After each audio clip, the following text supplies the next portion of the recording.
Okay, guys, welcome all of you for the second class of deductions under chapter 6 से जैसे मैंने आपको बताया था कि हम लोग ने पांचों हेड्स ऑफ इनकम किया। Gross total of income from salaries, income from house property, income from capital gains, income from PGBP and income from other sources gives you GTI. Please कोई चार्ट लिखना, सब चार्ट लिखना बंद करो। उसके बाद reduce करते हैं डिडक्शंस अंडर चैप्टर 6 से। जो चैप्टर 6 से का डिडक्शंस होता है वही अपने आज के क्लास में खत्म करने वाले हैं। तो चैप्टर 6 से का डिडक्शंस बेसिकली तीन तरह के डिडक्शंस है। एक है इनकम बेस्ड डिडक्शंस, एक है एक्सपेंडिचर या पेमेंट बेस्ड डिडक्शंस, और एक है अदर डिडक्शंस जिसमें खाली एक ही सेक्शन है। जो पेमेंट बेस्ड डिडक्शंस है, बहुत सारे पेमेंट बेस्ड डिडक्शंस है कि when you make a eligible payment or make some contribution or make certain investments, so as per income tax law you are entitled to get certain benefits in the form of some deductions from your gross total income. I repeat, from your gross total income you do not get deductions under any particular head. जैसे आपको याद होगा हम लोग ने HP में भी deduction पढ़ा था, सैलरी में भी डिडक्शन पढ़ा था, पीजी पे भी बहुत सारे डिडक्शन पढ़ा था, कैपिटल गेन में भी डिडक्शन पढ़ा था, अदर सोर्सेज में भी डिडक्शन पढ़ा था। वो डिडक्शन रिस्पेक्टिव हेड्स के साथ अपने को मिलता है। But now we are reading deductions under chapter 6A। Chapter 6A का जो डिडक्शन है, चैप्टर 6A का डिडक्शन जो है वो अपने को टोटल जो डिडक्शन है वो अपने को ग्रॉस टोटल इनकम से मिलता है। ठीक है, तो ग्रॉस टोटल इनकम से अपने को मिलता है ये पर्टिकुलर डिडक्शन। तो चैप्टर 6 का जो डिडक्शन है वो अपने को ग्रॉस टोटल इनकम से मिलता है। ये बात आपको ध्यान रखना पड़ेगा। ठीक है, सो अब अपने ग्रॉस टोटल इनकम में क्या क्या पढ़े थे, अब अपने ग्रॉस टोटल इनकम के बाद डिडक्शंस पढ़ना स्टार्ट किए थे। उसमें मैंने आपको क्या क्या पढ़ाया था, उसमें मैंने आपको 80C पढ़ाया था, 80CCC पढ़ाया था, 80CCD पढ़ाया था, 80CCD में subsection 1, subsection 2, subsection 1B, and उसके बाद हम लोग पढ़े थे 80CCE। Then we started with D for दवा, 80D। डी 80D मतलब medical insurance premium, medical insurance premium और contribution to central government health scheme और प्रिवेंटिव हेल्थ चेकअप एक्सपेंडिचर, और medical expenditure for senior citizen जिनका कोई medical insurance या जिनका कोई मेडिकल इंश्योरेंस नहीं किया हुआ है, तो वो 80D में डिडक्शन के लिए एलिजिबल है। ओके, उसके बाद अपने पढ़े थे, उसके बाद अपने पढ़े थे 80DD। ओके, डिसेबल डिपेंडेंट, उनके लिए अगर हम कोई फिक्स्ड एक्सपेंडिचर करते हैं या कोई भी तरह का एक्सपेंडिचर करते हैं जो डिसेबल डिपेंडेंट है हमारे लिए, तो उनके लिए आप कोई भी डिडक्शन को, amount does not matter, you get a fixed deduction of 75,000, और सीवियर डिसेबिलिटी के केस में 1,25,000 अपने को डिडक्शन मिलता है।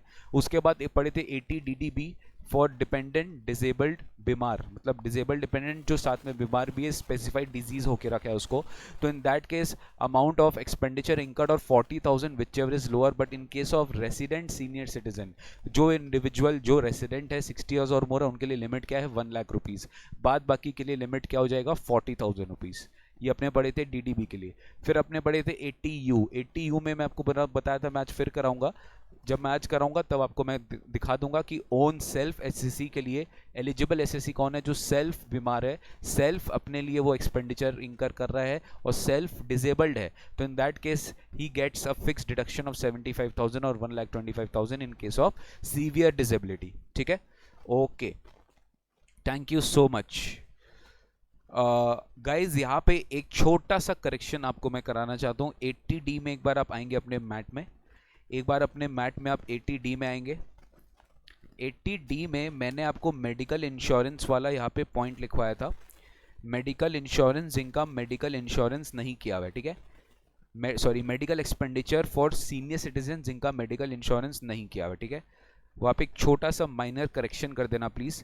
ये वेरी सीनियर सिटीजन नहीं है, ये सीनियर सिटीजन है।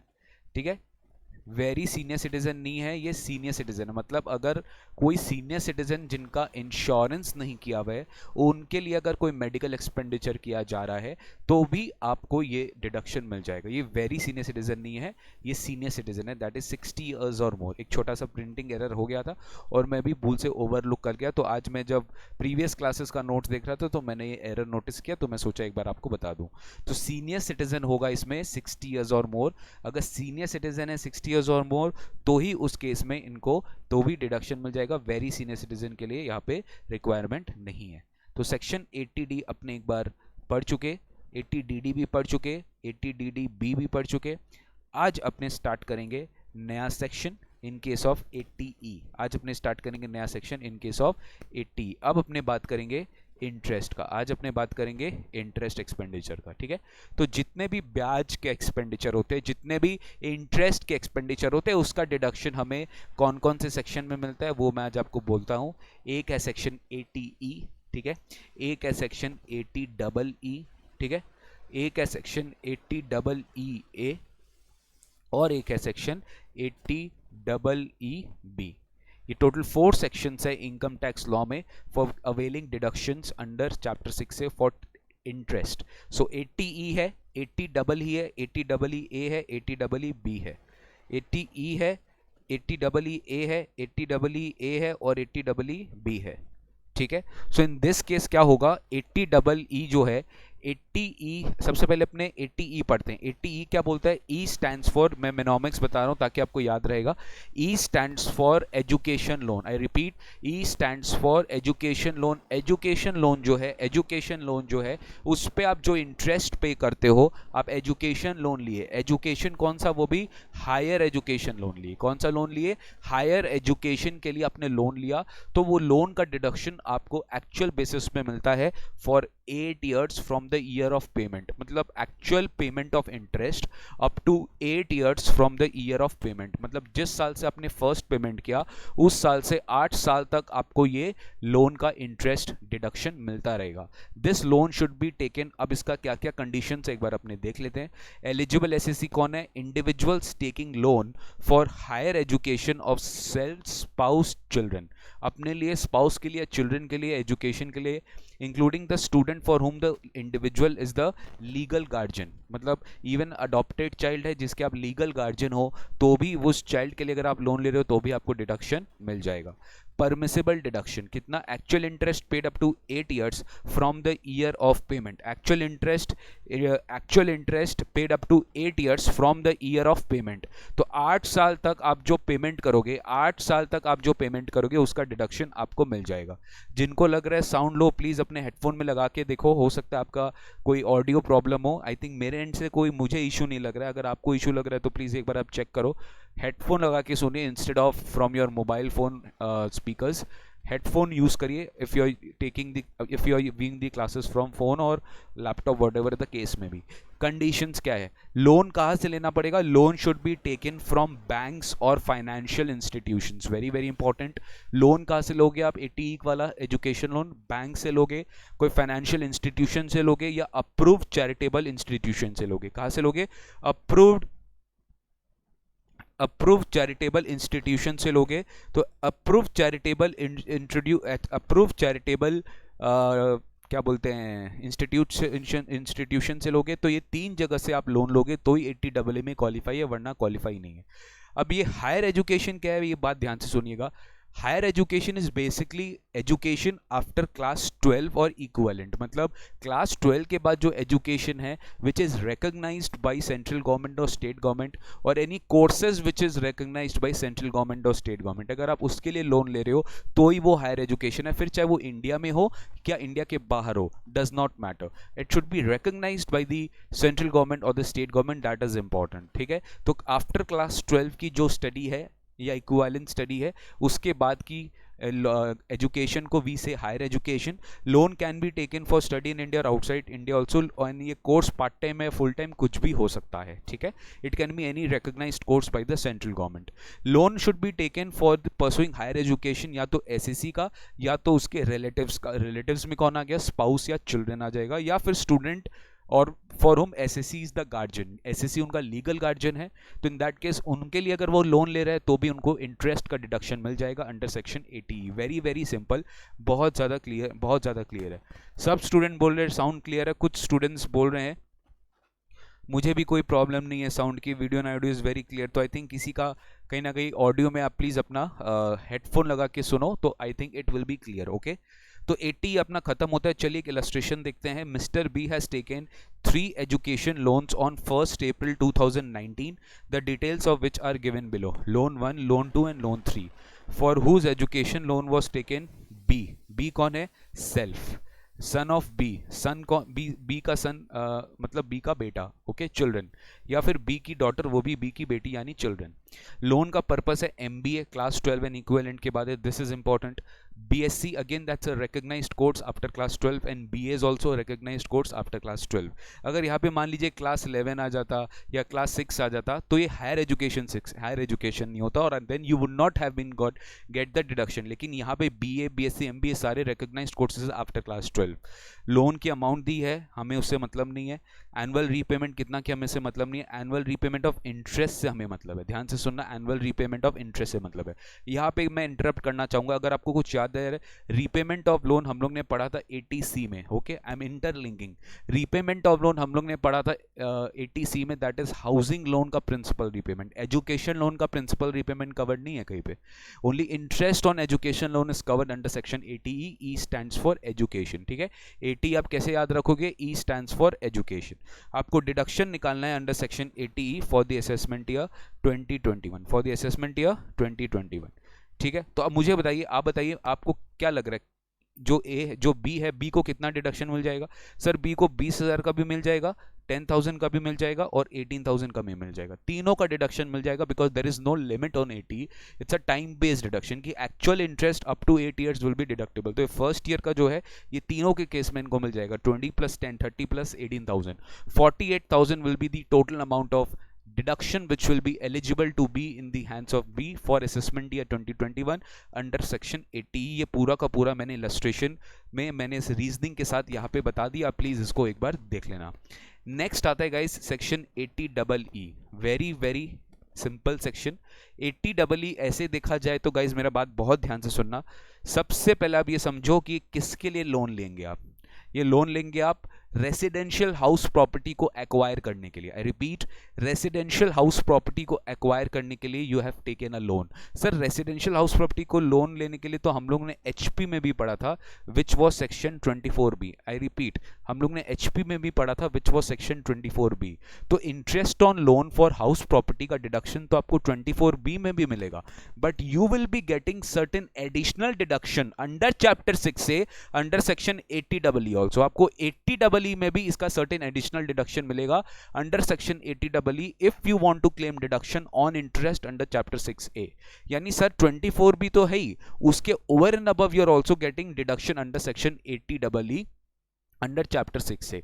तो 24B में आपको डिडक्शन मिला। फिर उसके बाद सर 24B में अगर आपको याद होगा, there is a limit in case of self occupied house property, that is 2 lakh और रिपेयर के लिए 30,000। बट मान लीजिए आपने थोड़ा ज़्यादा इंटरेस्ट पे किया है फॉर रेसिडेंशियल हाउस प्रॉपर्टी जो सेल्फ ऑक्यूपाइड है, उसका इंटरेस्ट आपका मान लो 3 लाख है। सो 2 लाख तो आप 24B में क्लेम कर लिए, बट अभी भी आपके पास में 1 लाख बचा ना, तो वो 1 लाख कहाँ क्लेम करेंगे आप? वो 1 लाख आप क्लेम करेंगे under this section, that is 80EE। That 1 lakh will claim under this section, that is 80EE। 80EE में आप 1 लाख और एडिशनल क्लेम करेंगे, because that is a deduction over and above 24B। तो इसका मैं एक तो मिनोमिक्स आपके लिए बनाया हूं कि जो 80EE है, 80EE, E stands for extra, E stands for extra interest, E stands for extra interest.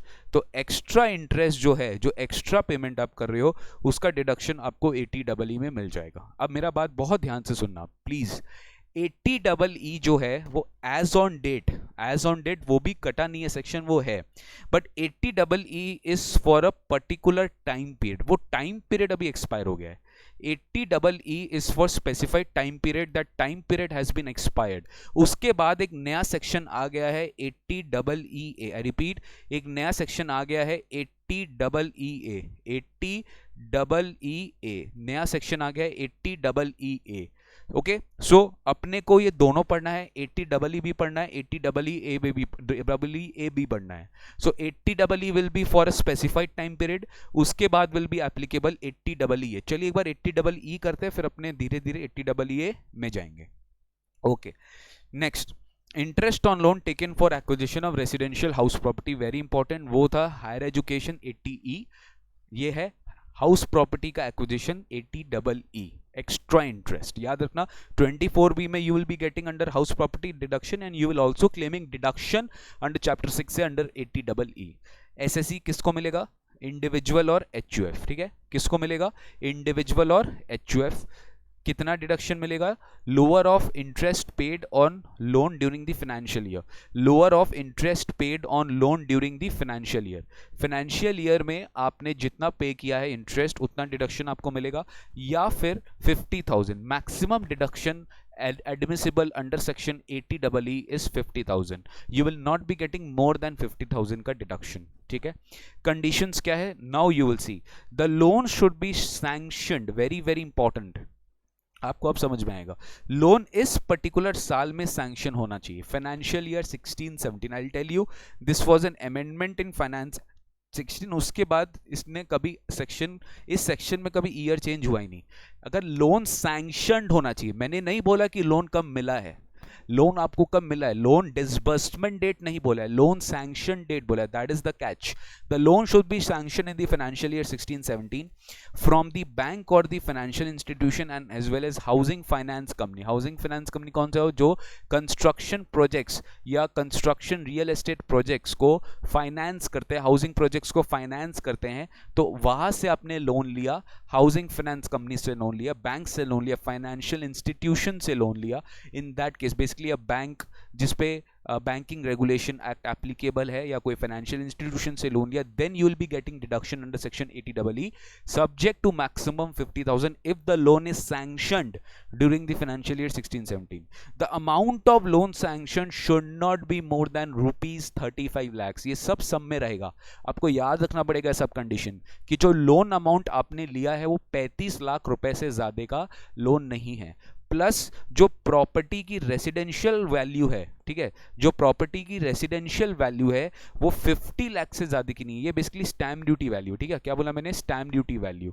This value basically stamp means stamp duty value of that property should not be more than ₹50 lakhs। तो government ने basically सब लोगों को promote किया कि you own your own house, सबका खुद का मकान होना चाहिए, ठीक है। सो अगर आप खुद का मकान बनाने के लिए, परचेज करने के लिए लोन ले रहे हो, so government is going to give you tax benefits in the form of giving you extra deduction under chapter 6 से on interest on loan for house property subject to maximum 50,000।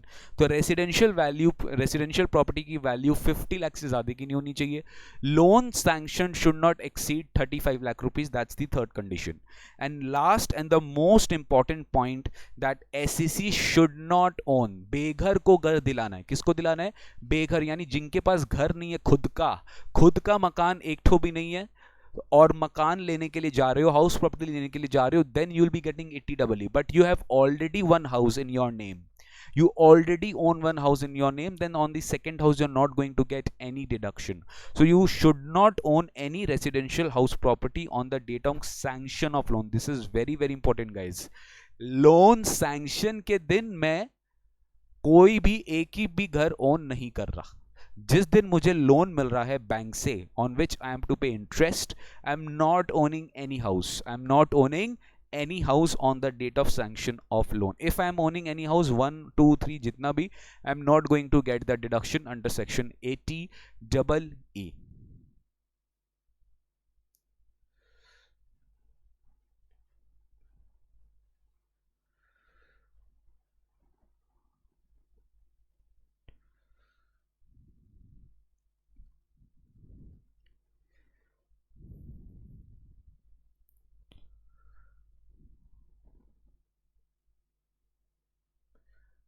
काफ़ी students बोल रहे हैं sir voice loud रखिए, कोई बोल रहे हैं लाउड है ही ऑलरेडी, लाउड क्लियर है।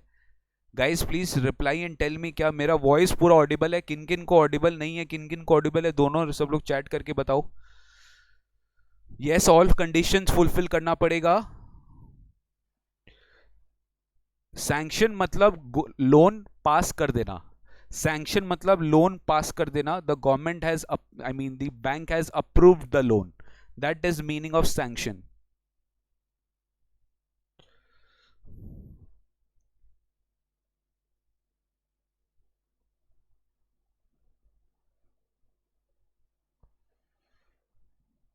Okay,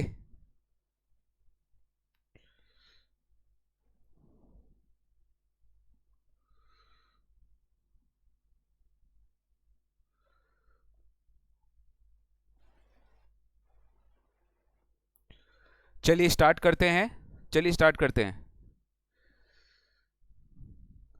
next, so section 80 double ई में अपने कंडीशंस देख लिए, अब अपने आइए उसका इलस्ट्रेशन देखते हैं. Okay, we will be doing the illustrations of 80 double E, will be doing the illustrations of 80 double E. Illustration में आइए देखते हैं. Mister A purchased a residential property for self occupation at a cost of, कितने का घर खरीदा? 45 lakhs का घर खरीदा. कितने का घर खरीदा? 45 lakhs का घर खरीदा on 1/4/17. The purchase date is 1/4/17, in respect of which he took a housing loan of 35 lakhs from Bank of India at the rate of 11% per annum. ध्यान रखिए, लोन कितने का लिया है? 35 lakhs का. यही कंडीशन था, 35 lakhs से ज़्यादा का लोन नहीं होना चाहिए. On the same date he has taken. The loan was sanctioned on 28th March. Very very important. यानी कौन से साल में लोन सैंक्शन हुआ है? 16-17 को सैंक्शन हुआ है लोन, बट ये हाउस प्रॉपर्टी खरीदा है 1/4/17 को, यानी 17-18 को इसने हाउस प्रॉपर्टी खरीदा है. लोन कब सैंक्शन हुआ है? 28 मार्च 2017 को. Okay okay okay okay okay, thank you so much, thank you so much. Okay, थोड़ा एडजस्ट कर लो आज, थोड़ा एडजस्ट कर लो आज, जो भी कम बेसी है please try to adjust and focus it on today's class please. Compute the eligible deduction in respect of interest on housing loan for assessment year 2021 under the provisions of the Income Tax Act, assuming that the entire loan was outstanding. मतलब पूरा का पूरा loan outstanding है and he does not own any other house property.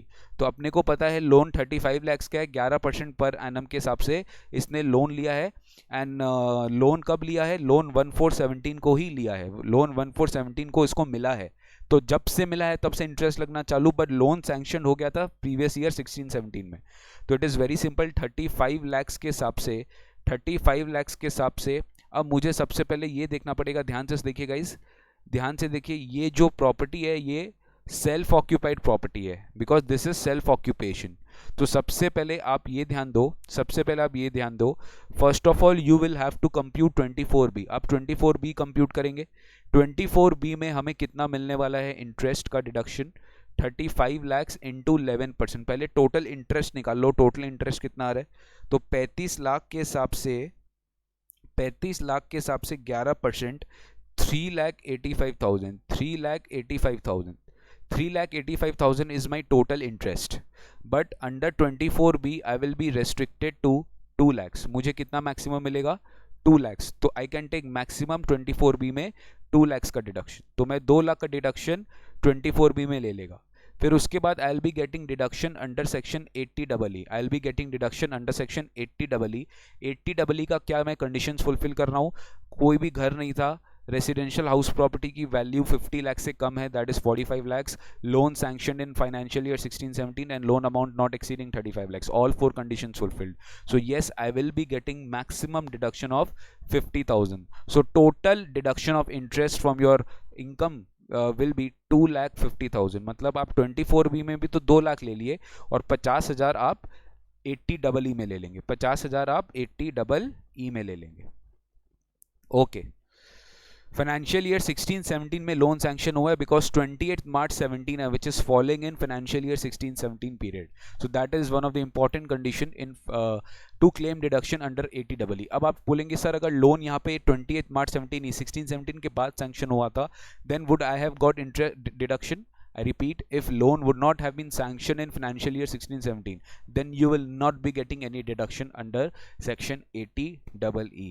यही पे आता है मेरा next section, यही पे आता है मेरा next section, that is 80EE. यही पे आता है गाइज मेरा next section, that is 80EE. If loan is not sanction in financial year 16-17 और if you are not eligible to claim any deduction under section 80EE, अगर आपके ऊपर 80EE applicable नहीं है, if you are not eligible to claim any deduction under section 80EE, then you are eligible to take deduction under section 80EE. Very very very important section for your examination. If you are not eligible to claim deduction under section 80EE, then you are eligible to take deduction under section 80EE. very very very very important section. अब 80EE क्या बोलता है कि अगर same चीज, same section है, खाली थोड़ा बहुत कंडीशन इधर उधर. 80EE भी यही बोलता है कि this is an interest on loan deduction taken for certain house property. आप हाउस प्रॉपर्टी को बाई करने के लिए, परचेज करने के लिए, if you are taking a loan on which you are liable to pay interest, in that case you are definitely going to claim deduction under section 80EE। तो इस case में किसको डिडक्शन मिलेगा? फर्स्ट ऑफ ऑल इंडिविजुअल को deduction मिलेगा जो deduction 80EE में claim नहीं कर पा रहा था। Very important, anyone who is not able to claim deduction under 80EE he is going to get deduction under 80EE and he is eligible to claim interest payable taken on loan taken by him from any financial institution। Same funda है, financial institution से loan लेगा for the purpose of acquisition of residential house property. Same to same section है, आप financial institution से loan लेंगे for the purpose of acquisition of residential house property. यहाँ पे भी फाइनेंशियल इंस्टीट्यूशन वही है, इसमें भी हाउसिंग फाइनेंस कंपनी आ जाएगा। हाउसिंग फाइनेंस कंपनी याद है जो मैंने 80EE में पढ़ाया था? हाउसिंग फाइनेंस कंपनी भी एक तरह का इसी में कवर होगा, और हाउसिंग फाइनेंस कंपनी से भी आप लोन लोगे, उनको इंटरेस्ट पे करोगे तो डिडक्शन आपको चैप्टर 6 में मिल जाएगा। परमिसेबल डिडक्शन यहाँ पे बस ध्यान रखना है, वहाँ पे लिमिट था 50,000 एंड यहाँ पे लिमिट है 3 टाइम्स, दैट इज 1,50,000, यानी एक्चुअल इंटरेस्ट पेबल और subject to maximum 1,50,000, that is your maximum deduction in a particular year you can claim for section 80EE। again that is over and above deduction under 24B, यानी आप 24B में अलग claim करोगे और 80EE में अलग claim करोगे। मान लो एक सेल्फ ऑक्यूपाइड प्रॉपर्टी है, तो सेल्फ ऑक्यूपाइड प्रॉपर्टी 24B में आपको 2 लाख तक का डिडक्शन दिला देगा एंड 80EE में वो 1.5 लाख का दिला देगा। सो एक बार के लिए आप सोच सकते हो प्रैक्टिकली 3.5 लाख का टोटल इंटरेस्ट डिडक्शन एक बंदा एक साल में ले सकता है अगर उसका कोई सेल्फ ऑक्यूपाइड प्रॉपर्टी है जिसके ऊपर उसने लोन लिया। If he has taken loan on a residential house property, तो याद रखना 24B में तो जाएगा ही 2 लाख, सबसे पहले वहां जाएगा, उसके बाद 80EE में भी आ जाएगा, obviously subject to the conditions which you have to fulfill in 80EE which you have to fulfill। तो 80EE जब नहीं है तो 80EE होगा। अब 80EE का सम तो देखिए बन नहीं पाएगा ना, क्योंकि लोन सैंक्शन होना चाहिए 16-17 में, तो मैं सोचा एक बार आपको बता दूं बिकॉज ये लॉ से डिलीट नहीं हो, क्या पता आपको एग्जाम में पूछ ले। अब कंडीशंस क्या, again very simple, if you remember 80EE में 4 तरह के कंडीशंस थे। एक था लोन सैंक्शन डेट, लोन उसमें कब सैंक्शन होना था? फाइनेंशियल ईयर 16-17 में। यहाँ पे देखो लोन कब सैंक्शन होना पड़ेगा, एक वेरी सिंपल, फाइनेंशियल ईयर 1920, यहाँ पे लोन सैंक्शन करना पड़ेगा फाइनेंशियल 1920, यानी bank should have sanction the loan और financial institution should have been sanction the loan during this period 1/4/19 till 31st March 20। 1920 में लोन अगर सैंक्शन है तो आप 80EE क्लेम कर सकते हो, यानी आपके एग्जाम के लिए प्रीवियस ईयर 1920 है तो आपके एग्जाम के लिए ये सेक्शन डायरेक्टली एप्लीकेबल होगा, दैट 80EE में डिडक्शन तब क्लेम करना जब इसी साल लोन सैंक्शन हुआ है फाइनेंशियल ईयर 1920 में, फाइनेंशियल ईयर 1920 में, this is one of the condition. Then अपने 80EE में भी पढ़े थे कि हाउस प्रॉपर्टी की जो वैल्यू है, हाउस प्रॉपर्टी की जो वैल्यू है वो 50 लाख से ज्यादा क्रॉस नहीं करना चाहिए। यहाँ पे वैल्यू थोड़ा स्ट्रिक्ट कर दिया है कि stamp duty value of the house property should not exceed 45 lakh. I repeat, stamp duty value of the house property should not exceed 45 lakh. ये थोड़ा सा डिफर है, एज पर 80EE। 80EE में अलग था, 80EE में कितना है 45 लाख, यानी value of the house property stamp duty should not exceed 45 lakh rupees. Sir वहां पे और एक क्राइटेरिया था कि the loan sanction should not exceed 35 lakh rupees. This condition is not there in 80EE, very very important point to be noted. ये condition 80EE में नहीं है, ये कंडीशन 80EE में था कि कितना लोन आप सैंक्शन करेंगे इन द प्रीवियस ईयर 1920।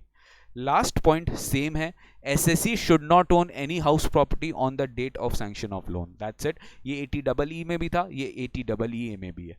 अब इसके बाद मैं आपको एक और सेक्शन कराऊंगा, that is 80EB which is the last section of interest. उसके बाद मैं इकट्ठा अच्छा सम कराने वाला हूँ EE का भी, EEB का भी, which can come in your examination from institute मैट का सम है, वो बहुत इंपॉर्टेंट आपके लिए। वो once you have to study this section 80EB, उसके बाद अपने वो सम एक साथ करेंगे जहाँ पे EE का भी नॉलेज टेस्ट हो जाएगा, EEB का भी नॉलेज टेस्ट हो जाएगा। अब EEB क्या है सर, याद होगा आपको, अभी देख भी रहोगे कि ट्रांसपोर्टेशन सेक्टर में to reduce the pollution electric vehicles की बहुत जोर से काम चल रही है हमारे डिपार्टमेंट में।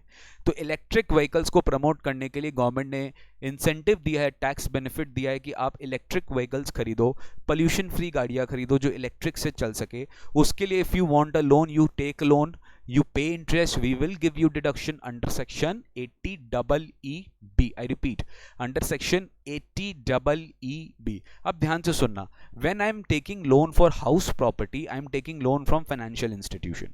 Again यहाँ पे भी if I take loan for purchase of electric vehicle, यहाँ पे भी मैं financial institution से ही लोन लूंगा, लेकिन यहाँ पे financial institution में कुछ और लोग भी आ जाते हैं. कौन लोग आते हैं मैं आपको बताता हूँ. NBFCs. कौन आते हैं? NBFCs. Very very important guys, ये आपको याद रखना पड़ेगा because examiner can trick you anywhere, and वो जहां जहां ट्रिक कर सकता है मैं आपको बता रहा हूं, वो जहां जहां ट्रिक कर सकता है मैं आपको बता रहा हूं. सो इन दैट केस आप फाइनेंशियल ईयर 1920 में आप प्लीज उसको याद रखना कि फाइनेंशियल ईयर 1920 में तो लोन ले रहा है, बट EEB का जब मैं बात कर रहा हूं तो NBFC से उसको लोन लेना पड़ेगा. ठीक है, NBFC में financial institution covers NBFC, and NBFC भी दो तरीके का कवर्ड है. एक है डिपॉजिट एक्सेप्टिंग NBFCs, मतलब जो डिपॉजिट एक्सेप्ट कर रहे पब्लिक डिपॉजिट्स, और एक होते हैं systematically important non deposit accepting. Systematically important non deposit accepting NBFCs. तो ये दो तरह के NBFCs है जो कवर्ड है फाइनेंशियल इंस्टीट्यूशन के डेफिनेशन में, बट ये लोग 80EEA में कवर्ड नहीं थे. आई रिपीट, ये लोग 80EEA में कवर्ड नहीं थे, वहां पे NBFCs कवर्ड नहीं है, बट यहाँ NBFCs कवर्ड है. If you take loan from them you are eligible to take deduction under section 80EEB. Okay, for purchase of electric vehicles. तो सिस्टमैटिकली इंपॉर्टेंट नॉन डिपॉजिट क्या है? बेसिकली ये बड़े NBFCs होते हैं जिनका total asset size is more than 500 crore, जिनका total asset size is more than 500 crore. तो ये बड़े बड़े NBFCs होते हैं, इसलिए इनको सिस्टमैटिकली इंपॉर्टेंट का कैटेगराइजेशन दिया जाता है. देन कम्स, स्टार्ट करते 80EEB eligible assessee. Same, individual is eligible to claim interest payable on loan taken by him for purchase from any financial institution. In this financial institution I already explain you NBFCs आएंगे for the purpose of purchase of electric vehicle. Same है, maximum deduction कितना मिलेगा? 1,50,000 का, जो 80EEA में भी है, on loan taken for electric vehicle from any financial institution. यहाँ पे लोन कब सैंक्शन होना चाहिए? सेम, बट यहाँ पे 4 साल कवर है, मतलब 1920, 2021, 21-22, 22-23. तो पीरियड देखिए कब के बीच में, मतलब लंबे लॉन्ग टर्म पर्पस के लिए सेक्शन ला दिया है कि अब 19 से 23, ये 4 साल के बीच में ये कभी भी लोन सैंक्शन हुआ है, you will be getting deduction under section 80EEB on purchase of electric vehicle. ठीक है, और इसमें कोई स्ट्रिक्ट कंडीशंस नहीं है, बट कहाँ से लोन ले रहे हो that is important. No criteria for loan amount, value, nothing. ठीक है, तो चलिए एक मस्त इलस्ट्रेशन में आते हैं अपने. 4 लोग हैं ABCD, 4 लोग हैं, दोनों चारों सैलरीड इंडिविजुअल्स है. आपको पूछे है, आपको डिडक्शंस निकालना है. ठीक है, so first of all ABCD देख के लग रहा है ये लोन का कोई डिडक्शन है, तो लोन के लिए तो या तो 80E है, या तो 80EE है, या तो 80EA है, या तो 80EB है. नाउ वील टेक, सबसे पहले A का देखते हैं, B का देखते हैं, C का, D का, सबका अलग अलग देखते हैं. ए को देखते हैं सबसे पहले. लोन कितना है? 43 lakhs. Okay, housing finance company से लोन है, याद है हाउसिंग फाइनेंस कंपनी 80E में भी 80EE में भी कवर्ड है और 80EA में भी कवर्ड है. लोन सैंक्शन डेट इज 1419, मतलब कौन सा आएगा? 80EEA आएगा, बिकॉज लोन सैंक्शन अगर 1419 को है, मतलब 1920 में तो 80EE एप्लीकेबल हो जाएगा. लोन की डिसबर्समेंट डेट है मई, मतलब आपको 11 मंथ्स का इंटरेस्ट देना है. आपको 11 मंथ्स का इंटरेस्ट देना, बिकॉज अप्रैल में you did not get the loan, so you will pay the interest only for 11 months. Loan क्या है? Acquisition of residential house property for self occupation. ठीक है, आप सेल्फ ऑक्यूपेशन पर्पस के लिए ये लोन लिए. Stamp duty value 45 lakhs, very very saved. It is not exceeding 45 lakhs. यही कंडीशन था 80EEA में. तो आपको 80EEA मिलेगा क्या? यस, आपने सारा कंडीशंस फुलफिल किया. Number 1, loan sanction in financial 1920. Number 2, you have the stamp duty value does not exceed 45 lakhs, and वहां पे ऊपर लिखा हुआ भी था कि आपका कोई दूसरा घर नहीं है. रेट ऑफ इंटरेस्ट क्या है? 9% per annum. Rate of interest क्या है? 9% पर एनम. सो सिंपल है. तो आपको इंटरेस्ट का डिडक्शन निकालना, बताइए इस केस में इंटरेस्ट का डिडक्शन कितना होगा? इस केस में इंटरेस्ट का डिडक्शन कितना होगा? फटाफट बताइए सर. लोन अमाउंट कितना है? लोन अमाउंट कितना है? 43 lakhs. If you see, loan amount is 43 lakhs. So 43 lakhs का अगर मैं 9% निकालूं, 43 lakhs का अगर मैं 9% निकालूं, I have to compute 43 lakhs into 9%, that is 3,87,000.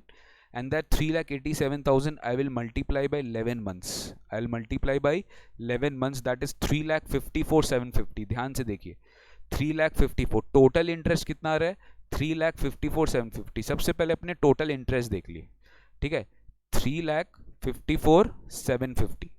3,54,750, sorry for my bad hand writing, 3,54,750, तो 3,54,750 आप लोग भी कैलकुलेट करिएगा. Very good. अब इसको मैं डिवाइड करूंगा क्योंकि देखिए सेल्फ ऑक्यूपाइड है तो 24B भी मिल जाएगा. 12 ऑक्यूपाइड 24B में सारा कंडीशंस है, कोई ऐसा कंडीशंस फुलफिल नहीं हो रहा है, ऐसा कोई बात नहीं है. तो यहाँ पे 2 लाख का डिडक्शन वो क्लेम कर लेगा. Then comes 80EE, 80EE. सो 80EE में 80EE में वो बैलेंस कितना क्लेम कर लेगा बताओ फटाफट. वो बैलेंस क्लेम कर लेगा 1,50,000. तो टोटल डिडक्शन कितना हुआ 1,50,000 प्लस 2 लाख, दैट इज 3,50,000. तो 3.5 लाख का वो डिडक्शन क्लेम करेगा for mister A. 3,54,000 will be restricted to 3,50,000 and balance जो 4750 एक्सेस अमाउंट बचा है उसका डिडक्शन उसे नहीं मिलेगा under section 80EE and 24B दोनों को पढ़ते हुए आप देखें. अब मिस्टर बी में आते हैं. Amount of loan taken is 45 lakhs. चलो 45 lakhs का लोन है. Deposit taking NBFC. कौन है? डिपॉजिट टेकिंग एनबीएफसी है. Loan taken is date of sanction is 1419 को लोन लिया है. याद रखे डिपॉजिट टेकिंग एनबीएफसी है और लोन टेकन 1419 है. अगेन ये 11 मंथ्स का है. कितना मंथ्स का है? 11 मंथ्स का. अगेन ये 11 मंथ्स का है. ठीक है.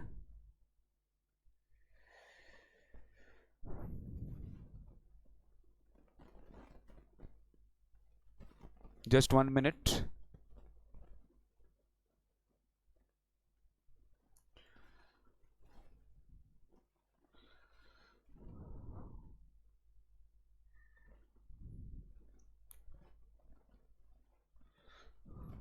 ये 11 मंथ्स का है.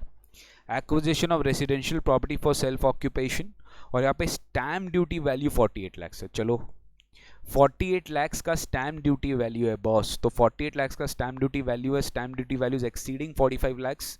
तो 80EE नहीं मिलेगा इसको. 80EE क्यों नहीं मिलेगा? Because one of the condition is getting violated. 80EE इसको नहीं मिलेगा because stamp duty value is exceeding. लेकिन क्या 24B मिलेगा? यस 24B तो मिलेगा ही क्योंकि 24B में तो इंटरेस्ट ऑन हाउसिंग लोन आपको मिल जाता है. आपको 11 मंथ्स के हिसाब से 45 lakhs का लोन है और rate of interest is 9%.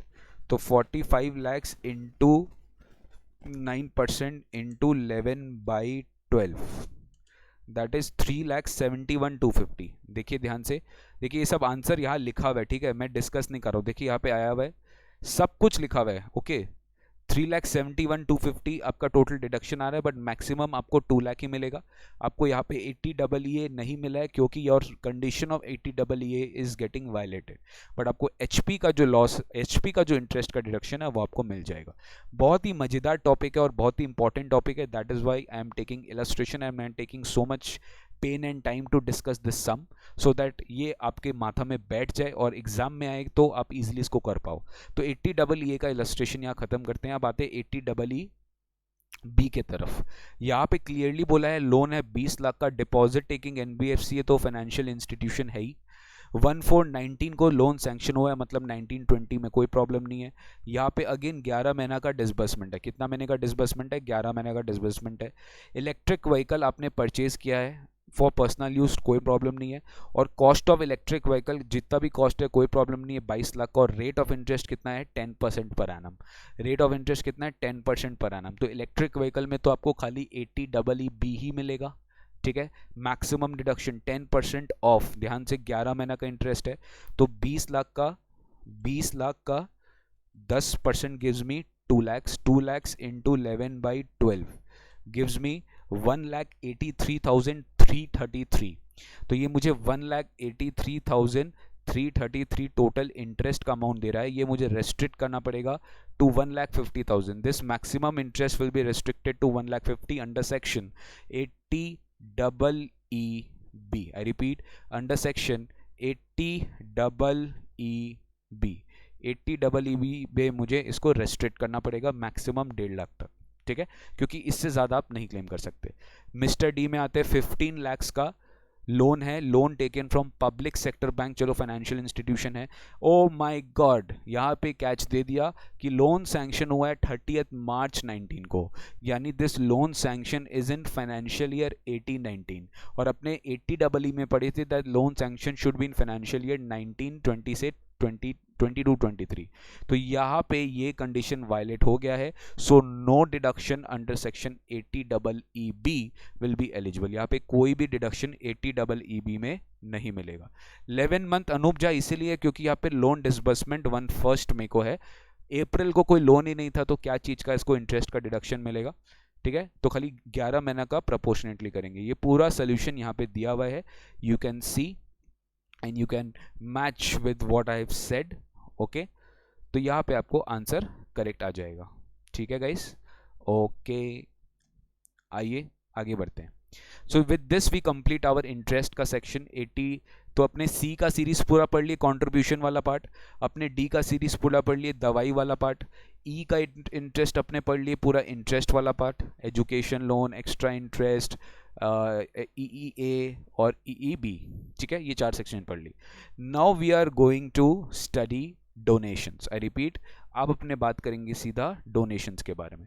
Donations के बारे में अगर आपको याद है, मैंने PGBP में पढ़ाया था that it is deemed to be not to be a business expenditure because it is not incurred for the purpose of business, तो PGBP सेक्शन 37 इसे डिसअलाउ कर देता है, PGBP सेक्शन 37 इसे डिसअलाउ कर देता है, but you get a separate deduction under section 80G, आप चैप्टर 6 में से क्लेम कर लेते हो 80G में, very very important section, student को इसमें थोड़ी प्रॉब्लम्स होती है, बट आज मैं श्योर करता हूँ कि all the problems will be going away, you are going to understand this section very very simple, very very simply. सबसे पहले आपको 80G में एक बात याद रखना है कि 80G में आपको दो चीज निकालना होता है, क्या निकालना होता है, 2 चीज निकालना होता है। एक आपको चीज निकालना होता है कि आपका eligible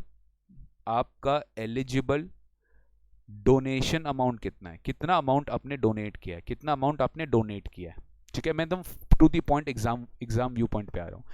how much amount you have donated, 2 lakh, 3 lakh, 4 lakh, 5 lakh, कितना अमाउंट आपने डोनेट किया है। एक आपका क्वालिफाइंग लिमिट क्या है, एक आपका क्वालिफाइंग लिमिट क्या है टोटल, एक आपका क्वालिफाइंग लिमिट क्या है, आई रिपीट, एक आपका क्वालिफाइंग लिमिट क्या है सर, यही मेन चीज है पूरे 80G में समझने के लिए, okay. So you have to calculate this qualifying limit which is 10% of adjusted GTI. I repeat, which is 10% of adjusted GTI. ये आपको कैलकुलेट करना पड़ता है। You have to calculate GTI. देखिए, you are giving deductions ना, तो GTI तो आप कैलकुलेट करके बैठे हो, बट वो GTI नहीं बोला है, वो adjusted GTI बोला, मतलब GTI में से भी आपको कुछ एडजस्टमेंट्स करने पड़ेंगे, आपको कुछ माइनस प्लस कुछ करना पड़ेगा आपको, फिर उसमें आप 10% मल्टीप्लाई करके लिमिट निकालोगे, उस लिमिट से ज्यादा आपको 80G में डिडक्शन नहीं मिल सकता। आई रिपीट, उस लिमिट से ज्यादा आपको 80G में डिडक्शन नहीं मिल सकता। तो सबसे पहले आप एलिजिबल डोनेशन निकाले, कितना डोनेशन अलाउड है, उसके बाद आप क्वालिफाइंग लिमिट किए, क्वालिफाइंग लिमिट से ज्यादा आपको डोनेशन का डिडक्शन नहीं मिलेगा, तो which ever is lower will be the deduction under section 80G।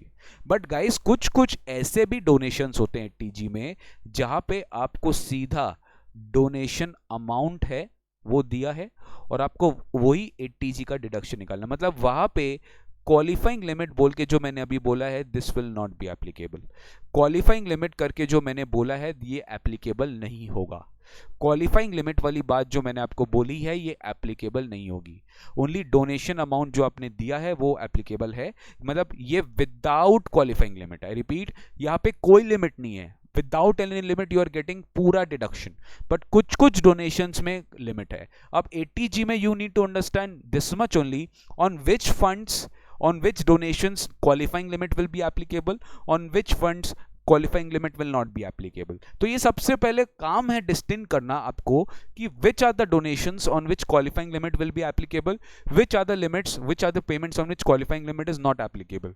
अगर क्वालिफाइंग लिमिट एप्लीकेबल है ही नहीं तो पूरा का पूरा डिडक्शन दे डालिए, मजा है, तब सम बहुत इजी है। बट इफ क्वालिफाइंग लिमिट है तब आपको एक्स्ट्रा मेहनत करना पड़ेगा, क्वालिफाइंग लिमिट निकालना पड़ेगा, इंश्योर करना पड़ेगा कि the amount of deduction should not exceed this qualifying limit. Okay, now अपना फर्स्ट स्टेप यही आ जाता है, सर ये हमें बताइए कि कौन कौन से फंड्स है जिस पे क्वालिफाइंग लिमिट एप्लीकेबल है, कौन कौन से फंड्स है जिसमें क्वालिफाइंग लिमिट एप्लीकेबल नहीं है। तो सबसे मैं आपको बताता हूँ कौन कौन से फंड्स है जिसमें क्वालिफाइंग लिमिट एप्लीकेबल नहीं है। You have to get deduction without any limit. Okay, now उसमें भी गाइस दो कैटेगरी है। दो कैटेगरी मतलब कुछ फंड्स ऐसे हैं जिसका 100% डिडक्शन आपको मिलेगा एंड कुछ फंड्स ऐसे हैं जिसका 50% डिडक्शन आपको मिलेगा। मतलब those are without any limit. मतलब मैंने 10 लाख मैंने स्वच्छ भारत कोष या क्लीन गंगा फंड में मैंने डोनेशन दिया, तो या prime minister national relief fund में मैंने कोई डोनेशन दिया। एक फंड है जो ऑल ओवर इंडिया लेवल पे सेटअप किया गया है to take the fund for the benefit of the poverty. ठीक है, prime minister national relief fund की अभी जैसे कोविड-19 हुआ तो आपको पता होगा पीएम केयर्स फंड है, तो पीएम केयर्स फंड को भी इसमें नोटिफाई किया गया है एटीजी में कि अगर आप वहाँ डोनेट करते हो तो आपको पूरा का पूरा 100% डिडक्शन मिलेगा। तो उसी तरह there are funds which are notified under eighty G, तो उसमें से कुछ कुछ फंड्स है जिसपे पूरा 100% आपको डिडक्शन मिलेगा, उसमें कोई लिमिट भी नहीं है। बट कुछ कुछ फंड्स ऐसे भी हैं जहाँ पे आपको 50% डिडक्शन मिलेगा और उसमें भी लिमिट नहीं है, विदाउट एनी लिमिट। तो ये फंड का नाम क्या है, यही एक बार देख लेते हैं। This first two boxes number 1 and number 2, सो ये है नंबर 1 एंड ये नंबर 2। ठीक है, तो पहला बॉक्स है जहाँ पे 100% डिडक्शन है without any limit, second box है जहाँ 50% डिडक्शन है विदाउट एनी लिमिट। तो पहला बॉक्स है जहाँ पे 100% डिडक्शन है विदाउट एनी लिमिट, तो वहाँ पे कौन कौन से फंड है जो इंपॉर्टेंट एग्जाम में आते हैं वही मैंने आपको यहाँ लिख के दिया। ऐसे तो बहुत सारे फंड्स है, अगर आपको डिटेल में चेक करना है तो प्लीज इंस्टीट्यूट के मैट में आप चेक करना, उसके बाद अपने बात करेंगे। ठीक है, नहीं आज का क्लास अपलोड नहीं होगा। Okay, thank you so much. 100% deduction of the amount donated without any qualifying limit, prime minister national relief fund, ठीक है, नेशनल चिल्ड्रन फंड, ठीक है, ये भी एग्जाम में आता है, स्वच्छ भारत कोष तो आप सब सुने ही होंगे, और नेशनल डिफेंस फंड। मतलब जितना भी नेशनल कोई बड़ा बड़ा नाम आपको दिखेगा ना तो सब 100% में ही आएंगे। ये स्पेसिफिक पर्पस के लिए फंड बनाया गया है and which are set up by the central government for taking funds from the general public in form of donations. तो ये सब प्रॉपर सोशल डेवलपमेंट कॉस्ट के लिए यूज किया जाता है, इसलिए पब्लिक को इस पे डिडक्शन दिया जाता है एटीजी में 100%। बट कुछ ऐसे भी फंड्स है जहाँ पे 50% एप्लीकेबल है। तो याद रखना, ये पूरा गांधी फैमिली, जितने भी गांधी फैमिली, नेहरू जी के जितने भी लीनियल डिसेंडेंट्स है वो सबको इसमें कवर किया गया है। सबसे पहले Jawaharlal Nehru memorial fund, Indira Gandhi memorial trust, Rajiv Gandhi foundation. ठीक है, तो Jawaharlal Nehru memorial fund, Indira Gandhi memorial trust, Rajiv Gandhi foundation, ये सब एग्जाम में आता है।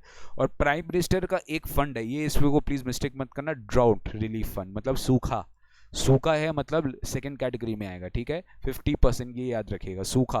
ड्राउट रिलीफ फंड के केस में भी 50% डिडक्शन मिलेगा, बट नेशनल रिलीफ फंड में 100% डिडक्शन मिलेगा। बोथ आर विदाउट लिमिट, मतलब लिमिट नहीं है, ये बहुत अच्छा चीज़ है। मतलब आपको वो झमेला में नहीं जाना है 10% ऑफ एडजस्टेबिलिटी है, जो अमाउंट दिखा उसका 100 या प्रतिशत या 50% आप डिडक्शन दे डालना एटीजी में, बहुत ईजी है सर। अब अपने आते हैं, कुछ फंड्स में आपको लिमिट लगा दिया गया है कि वो लिमिट के अंदर ही होना चाहिए। डिडक्शन अमाउंट निकाल लो, एलिजिबल डोनेशन निकाल लो, उसका लिमिट के ऊपर नहीं होना चाहिए, ये आपको ध्यान रखना है। वो क्या है सर, इसमें भी दो लिमिट है, एक 100% और एक 50%। कुछ फंड में 100% विथ लिमिट है, 50% विथ लिमिट है। वैसे ही 100% विदाउट लिमिट, 50% विदाउट लिमिट, वैसे इसमें भी 100% विथ लिमिट, 50% विथ लिमिट, मतलब हर चीज का 150 है। अब sir this is 3 and this is 4, 100% for specified funds 3, 150% for specified funds 4, where the fund is with qualifying limit, मतलब वहाँ पे qualifying limit applicable है। तो ये सिर्फ यहाँ पे आपको बताया गया है कि qualifying limit आपके ऊपर applicable हो जाएगा। ठीक है, नेक्स्ट सर ये फंड का नाम हमें बता दीजिए। ये बहुत ज़्यादा मतलब इतना छोटा सा है कि यू विल अंडरस्टैंड ईजिली। जो जहाँ पे 100% एप्लीकेबल है सब्जेक्ट टू क्वालिफाइंग लिमिट, मतलब वहाँ पे लिमिट है, तो वहाँ पे आप गवर्नमेंट को या लोकल अथॉरिटी को या institution for promotion of family planning, I repeat, institution for promotion of family planning purpose के लिए अगर आपने कोई भी डोनेशन दिया गवर्नमेंट को, लोकल अथॉरिटी को या कोई इंस्टीट्यूशन को, तो वहाँ पे 100% आपको डिडक्शन मिलेगा, लेकिन उसमें क्वालिफाइंग लिमिट है 10%। क्वालिफाइंग लिमिट मतलब क्या? 10% of adjusted GTI, I repeat 10% of adjusted GTI. अब ये एडजस्टेड जीटीआई निकालेंगे, उसका 10% विल बी क्वालिफाइंग लिमिट, ठीक है। मान लीजिए एडजस्टेड जीटीआई 20 लाख आया, तो 20 लाख का 10% मतलब कितना? 2 लाख हो जाएगा अपना क्वालिफाइंग लिमिट। लास्ट आ जाए 50% deduction of amount donated subject to qualifying limit, ठीक है। 50% आप डिडक्शन अमाउंट डोनेट कर रहे हो, वहाँ पे क्वालिफाइंग लिमिट भी एप्लीकेबल है, क्वालिफाइंग लिमिट भी एप्लीकेबल है। तो यहाँ पे क्या आपको मिल रहा है डिडक्शन? यहाँ पे गवर्नमेंट और कोई भी local authority to be used for charitable purpose, charitable purpose के लिए आपने इसको डोनेट किया है, यानी चैरिटेबल इंस्टीट्यूट एक हो सकता है। क्या हो सकता है? चैरिटेबल इंस्टीट्यूट, मतलब कोई चैरिटेबल ट्रस्ट को या चैरिटेबल इंस्टीट्यूट को अगर आप डोनेशन दे रहे हो ना, तो याद रखना ये 50% में आएगा with qualifying limit. I repeat 50% में आएगा विद क्वालिफाइंग लिमिट। 50, प्लीज आपस में बात मत करिए, 50% में आएगा विद क्वालिफाइंग लिमिट, ओके।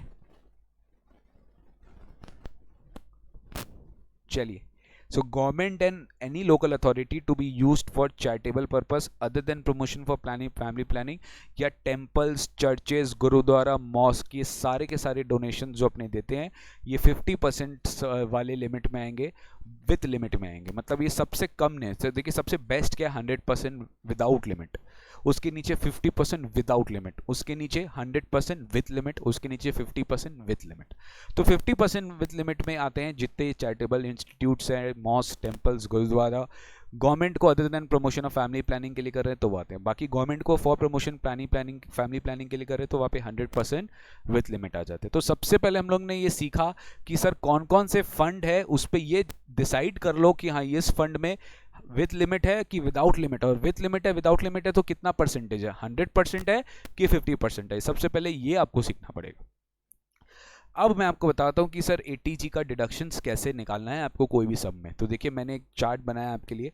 सबसे पहले, ठीक है, you have to compute adjusted GTI. Adjusted GTI क्या होगा? क्वालिफाइंग लिमिट निकालने के लिए। क्या?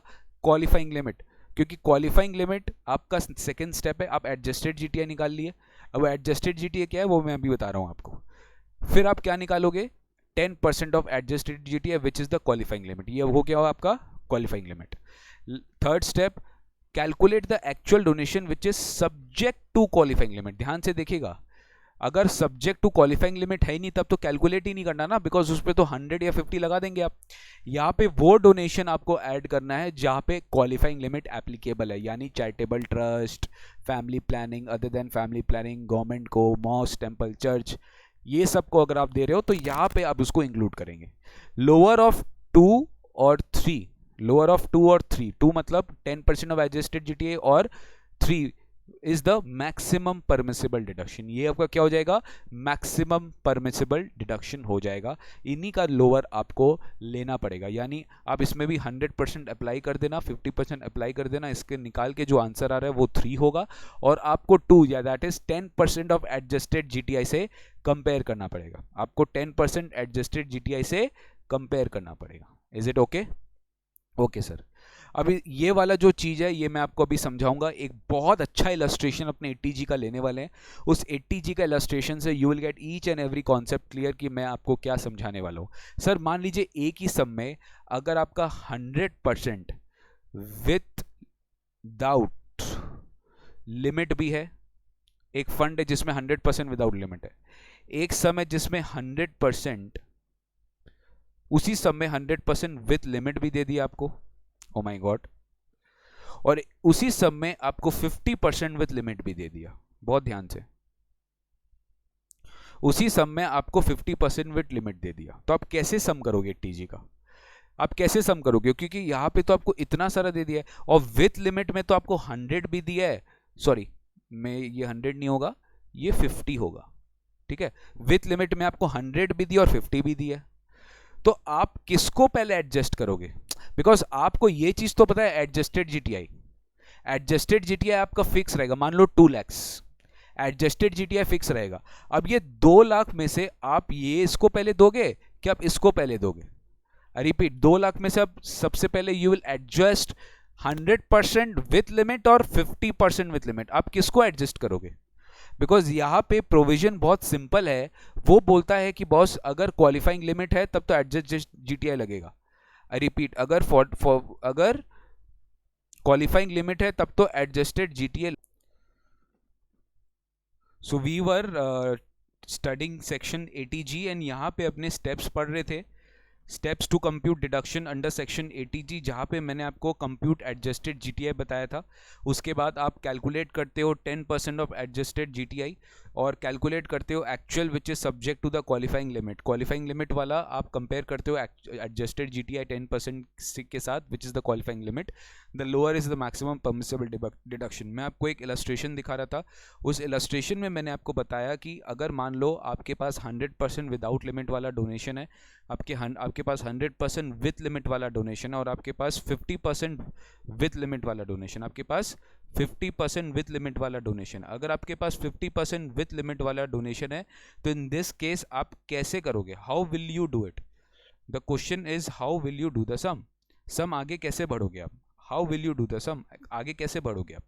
तो यहाँ पे लॉ बोलता है कि सबसे पहले आप 100% वाला जो फंड है आप उसको यूटिलाइज करोगे, उसके बाद अगर लिमिट बचता है उसके बाद भी डिडक्शन के लिए तो आप 50% वाले फंड्स को यूटिलाइज करोगे, क्योंकि विदाउट लिमिट के लिए तो कोई लिमिट एनीवेज नहीं है, वो अलग से ही मेंशन्ड होगा। विथ लिमिट में the set deduction is adjusted first against donations qualifying for 100% deduction, और उसके बाद अगर बचता है तो 50% of the balance will be qualifying for the section 80G deduction. ठीक है, तो ये अपने एक छोटा सा इलस्ट्रेशन के through we will understand that, do not worry. Mode of payment क्या होगा? Amount shall be paid by any mode other than cash. याद रखना, द कैश में अगर आप डोनेशंस देते हो तो वो अलाउेबल डिडक्शन नहीं है, लेकिन donations up to 2000 can be made in cash. 2000 से ज़्यादा ही कैश डोनेशन अलाउड नहीं है, अप टू 2000 आप कैश में डोनेशन दे सकते हो। एडजस्टेड जीटीआई कैसे निकालेंगे बस अभी थोड़ी देर में आपको बता रहा हूँ। काइंड में जो डोनेशन है वो 80G में अलाउड नहीं है, donations should be in money and donation can also be from earlier income या एग्जेम्प्ट इनकम, जो भी है, कोई ज़रूरी नहीं कि डोनेशन आप टैक्सेबल इनकम से दोगे। ये हुआ guys adjusted GTI and that is why मैं हमेशा आप लोग से आपको एडवाइस करूंगा कि 80G का जो डिडक्शन है वो हमेशा लास्ट में निकालने का। 80G का जो डिडक्शन है वो हमेशा लास्ट में निकालने का, ठीक है।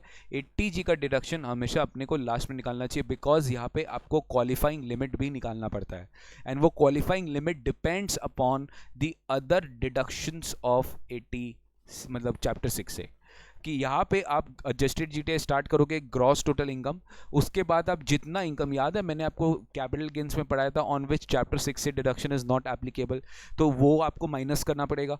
तो long term capital gain 111(112)(a) वाला और 112 दोनों माइनस करना पड़ेगा।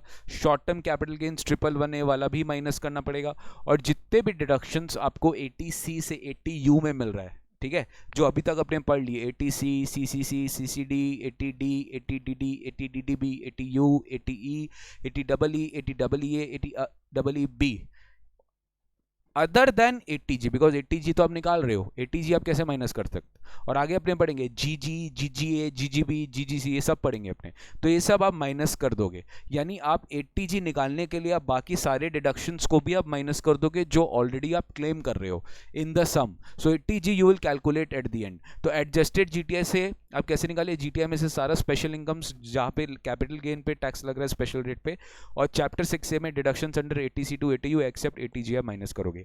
ये जो अमाउंट आएगा ये आएगा आपका एडजस्टेड जीटीआई, जिसका 10% will be the limit, and वो लिमिट एप्लीकेबल होगा वही सारे फंड्स में जो मैंने आपको बताया था, फैमिली प्लानिंग वाले गवर्नमेंट, या फिर कोई भी तरह का स्पोर्ट्स एक्टिविटी, या कोई भी तरह का mosque, temple, charitable trust, charitable institution को अगर आप डोनेशन दे रहे हो, तो यहीं पे क्वालिफाइंग लिमिट का अपने एक्सप्लेनेशन सीखेंगे।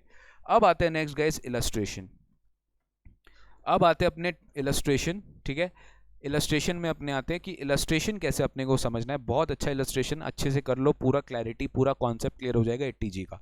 Mister Shiva aged 58 years has gross total income of 7,75,000, 7,35,000, sorry 75,000, 7,75,000 का ग्रॉस टोटल इनकम है, comprising of income from salary and house property. Has made the following payments and the investment. वो कौन कौन सा payment and कौन क्या क्या इन्वेस्टमेंट किया, आइए एक बार देखते हैं।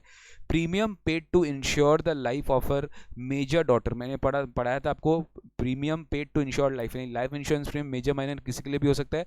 पॉलिसी टेकन ऑन 1417, मतलब 80C में इसको डिडक्शन मिलेगा।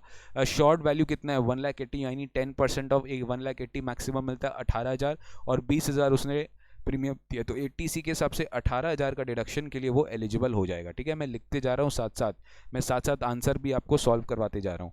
तो 80C के हिसाब से उसको 18,000 का डिडक्शन मिल जाएगा। ठीक है सर, आगे बढ़िए। Medical insurance premium for self, medical insurance premium for self, तो मेडिकल इंश्योरेंस प्रीमियम जब अपने करेंगे तो मेडिकल इंश्योरेंस प्रीमियम के केस में अपने को क्या करना है, फटाफट अपने कर रहे हैं। सेल्फ के लिए मेडिकल इंश्योरेंस प्रीमियम है तो 80D आपको लगेगा 14 + 26 12, तो 26,000 है, 26,000 रिस्ट्रिक्ट होकर आपको 25 लेना पड़ेगा। क्या लेना पड़ेगा, 25। तो 80D में आप 25,000 से ज़्यादा नहीं ले सकते। मैं खाली बोल रहा हूँ, देखिए मैं लिख नहीं रहा बिकॉज लिखने में it will take some additional time. 25,000 आपको 80D का डिडक्शन मिल जाएगा। Next, donation to public charitable institution registered in 80G 50,000। Wow, आ गया वो चीज़, याद है 50%, याद है 50% वाला डोनेशन, 50% वाला डोनेशन यहाँ पे क्वालिफाइंग लिमिट एप्लीकेबल होगा क्योंकि ये चैरिटेबल इंस्टीट्यूट है। तो 50% क्वालिफाइंग लिमिट वाला आपको एक तो मिल गया है। फिर LIC पेंशन फंड, कुछ याद आ रहा है, 80CCC में आपको LIC पेंशन फंड के अंदर भी डिडक्शन मिलता है maximum 1,50,000। This is given in 80CCC। Next comes donation to national children fund, no donation to national children fund. तो donation to national children fund में अपने पढ़े थे 100% है विदाउट क्वालिफाइंग लिमिट, यहाँ पे कोई क्वालिफाइंग लिमिट एप्लीकेबल नहीं है, सीधा आप 100% से डिडक्शन ले लोगे under section 80G। Next, donation to Jawaharlal Nehru memorial fund, कुछ याद है, नेहरू मैंने बोला था 50% वाले लिमिट में आएंगे, और 50% वाले लिमिट में आएंगे विदाउट एनी क्वालिफाइंग लिमिट आएंगे। ठीक है, तो 50% ऑफ में अपने को मिल जाएगा।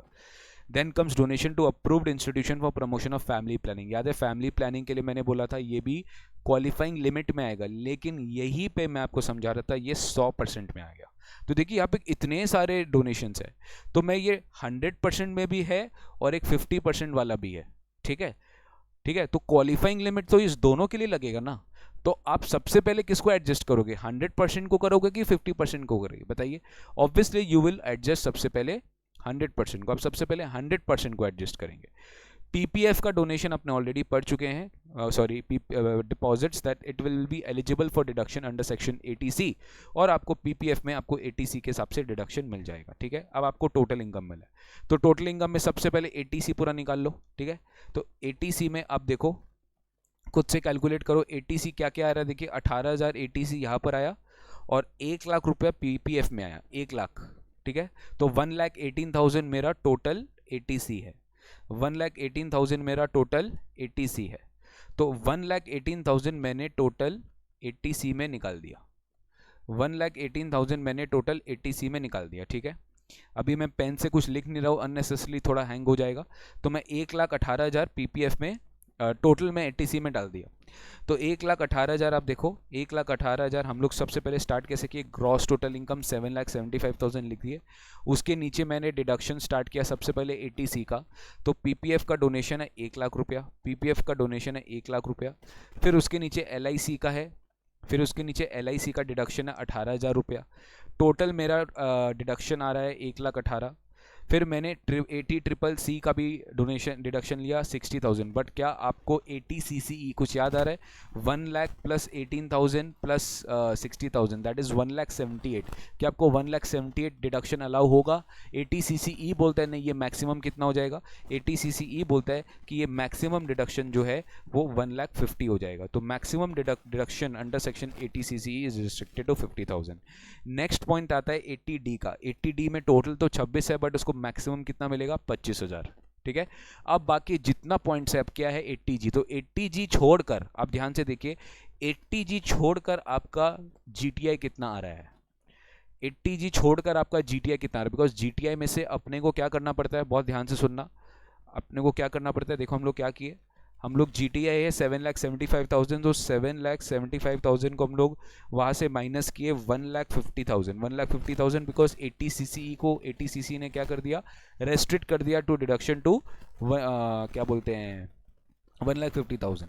उसके बाद सेक्शन 80D को मैं माइनस करूंगा 25,000, तो 80D को मैं माइनस किया तो मेरा एडजस्टेड GTI कितना आ रहा है 6 लाख, मेरा एडजस्टेड GTI कितना आ रहा है 6 लाख, तो 6 लाख का ही मेरे को 10% निकालना पड़ेगा, 6 लाख का ही मेरे को 10% निकालना पड़ेगा विच इज 60,000, तो 60,000 से ज्यादा that's my qualifying limit for ATG, I repeat qualifying limit for ATG।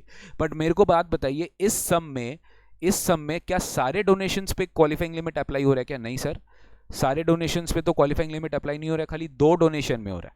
पहला किस में हो रहा है, 40,000 पे हो रहा है, तो आपके पास 60,000 का लिमिट है, आपके पास 60,000 का लिमिट है, तो उस 60 में सबसे पहले आप 40,000 को यूटिलाइज कर दिए, उस 60 में सबसे पहले आपने 40,000 को यूटिलाइज कर दिए। अब आपके पास, अच्छा 40,000 ये भी क्यों यूटिलाइज किया, क्योंकि 100% वाला है, ये कौन सा वाला है 100% वाला, इसलिए आपने इसको सबसे पहले यूटिलाइज किया। अब बैलेंस जो है वो 50% वाला है, तो 40,000 तो आपका बच गया, तो टोटल आपके पास क्वालिफाइंग लिमिट कितना है 60 - 40 which is 20, I repeat 60 - 40 which is 20, ये 20,000 आपके पास क्वालिफाइंग लिमिट अभी भी बचा हुआ है।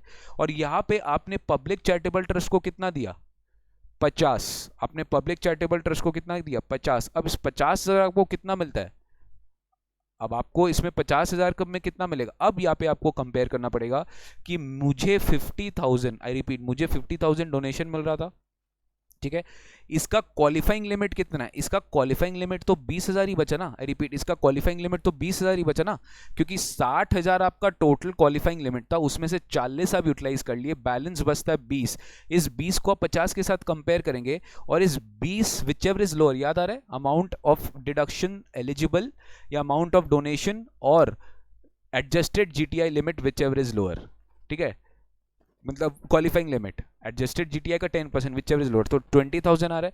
अब इस अमाउंट का 50% आप कर दोगे लास्ट में, क्योंकि पब्लिक चैरिटेबल ट्रस्ट जो है वो 50% के लिए एलिजिबल है, तो 50% ऑफ 10,000 20,000 गिव्स यू 10,000, तो आपको टोटल 50,000 का डोनेशन मिलेगा 80G के अंदर, जहां पे विदाउट क्वालिफाइंग लिमिट नहीं है, विथ क्वालिफाइंग लिमिट है। क्या है, विथ क्वालिफाइंग लिमिट। तो यहाँ पे तो 50,000 यहाँ मिल गया, और यहाँ आप देखो नेशनल चिल्ड्रन फंड 25 यहाँ मिल गया, और 50 आपको यहाँ मिल गया, तो 25,000 पूरा मिल जाएगा, और यहाँ पे आपको 12,500 मिलेगा। क्या मिलेगा 12,500, तो 25,000 पूरा 100%, 12,500 क्योंकि 50% है जवाहरलाल नेहरू 37,500, और यहाँ पे आप पूरा क्लेम कर लोगे 87,500। सो टोटल 80G का मेरा डिडक्शन कितना आ रहा है 87,500। चलिए एक बार चेक कर लेते हैं।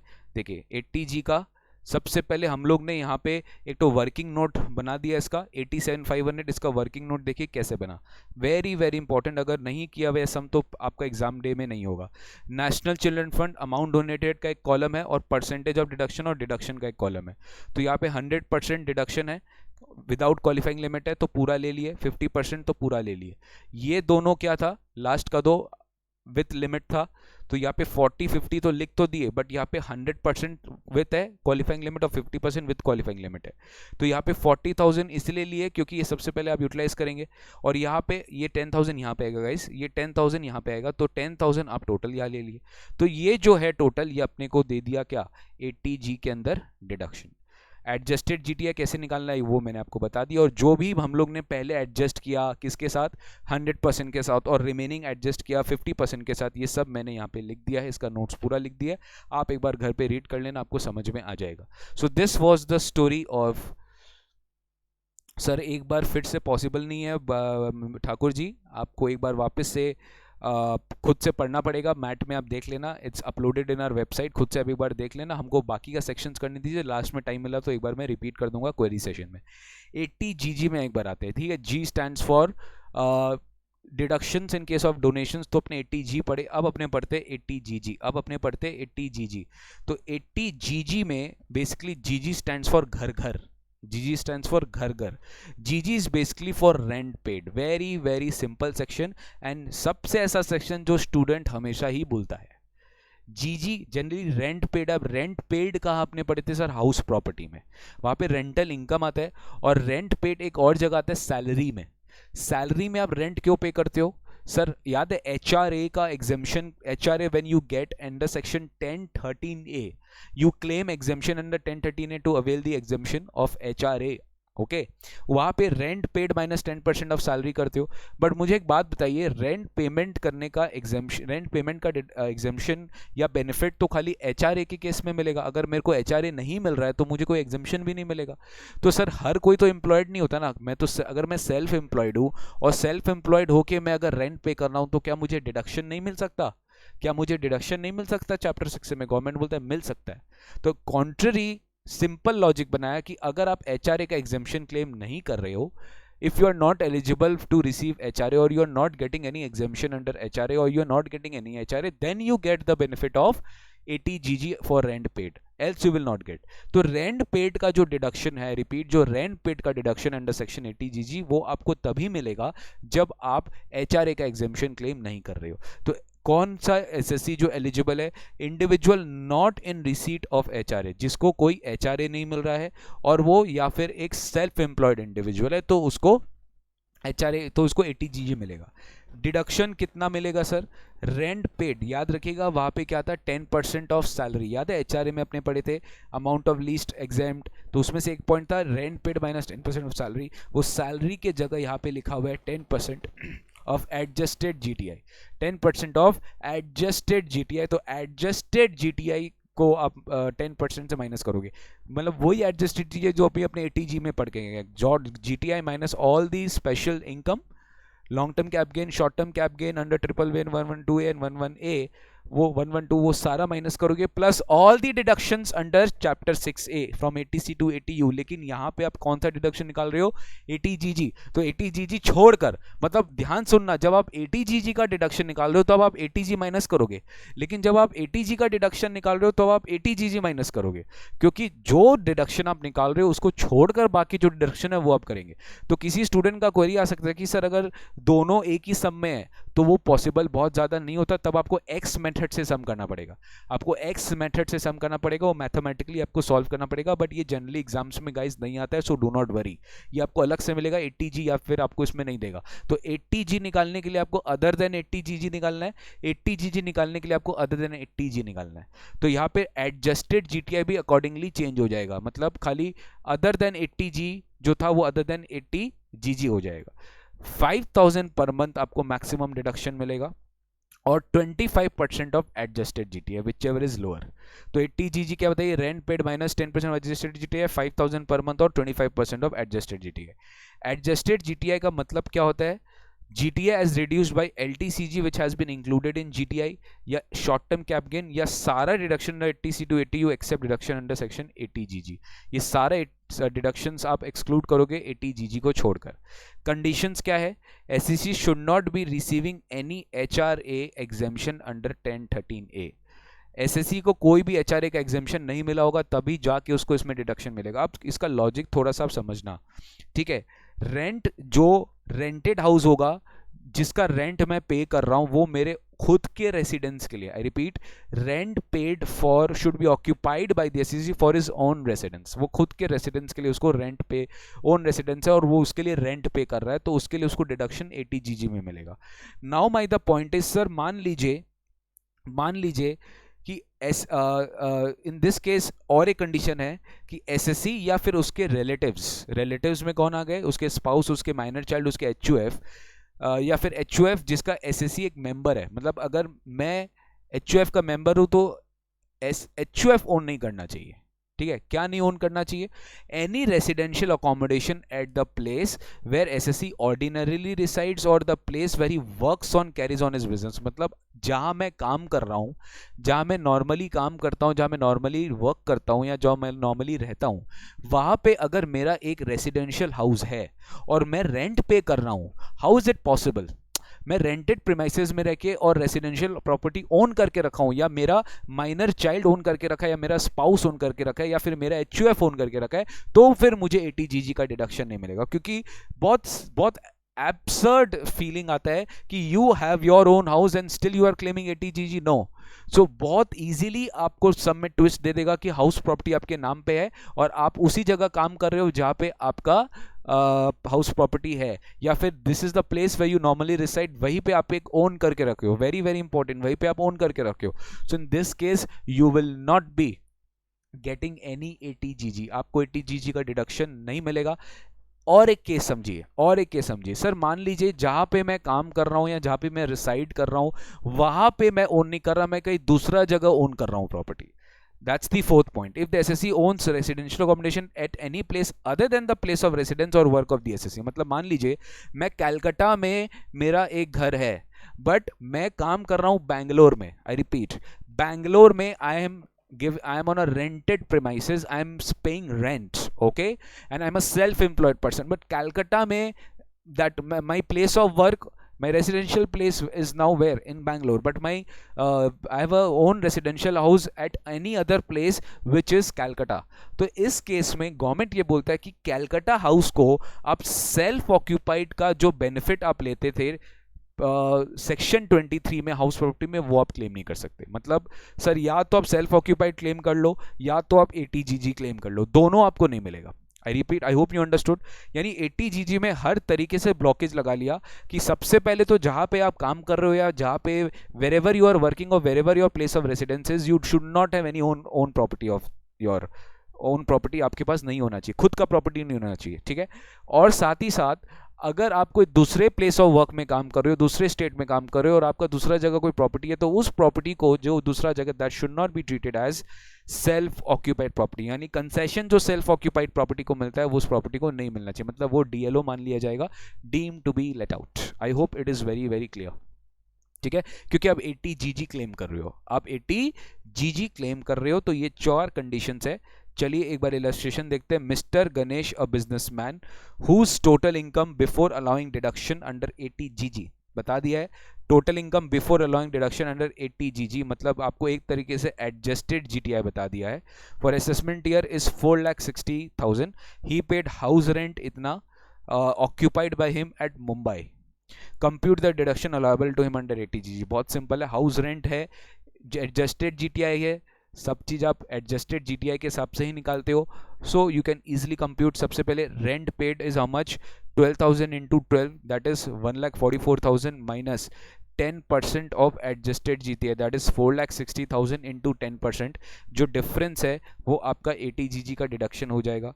Second, 25% of adjusted GTI, adjusted GTI का 25%, एडजस्टेड जीटीआई कितना है, 4,60,000 का 25%, दैट इज 1,15,000 का आपको डिडक्शन मिल जाएगा। और मैक्सिमम 5,000 पर मंथ, यानी टोटल ईयर के लिए 60,000, तो 60,000 being least of the above आपको एटीजी यानी घर घर का आपको डिडक्शन मिलता है अंडर सेक्शन एटीजीजी, ठीक है।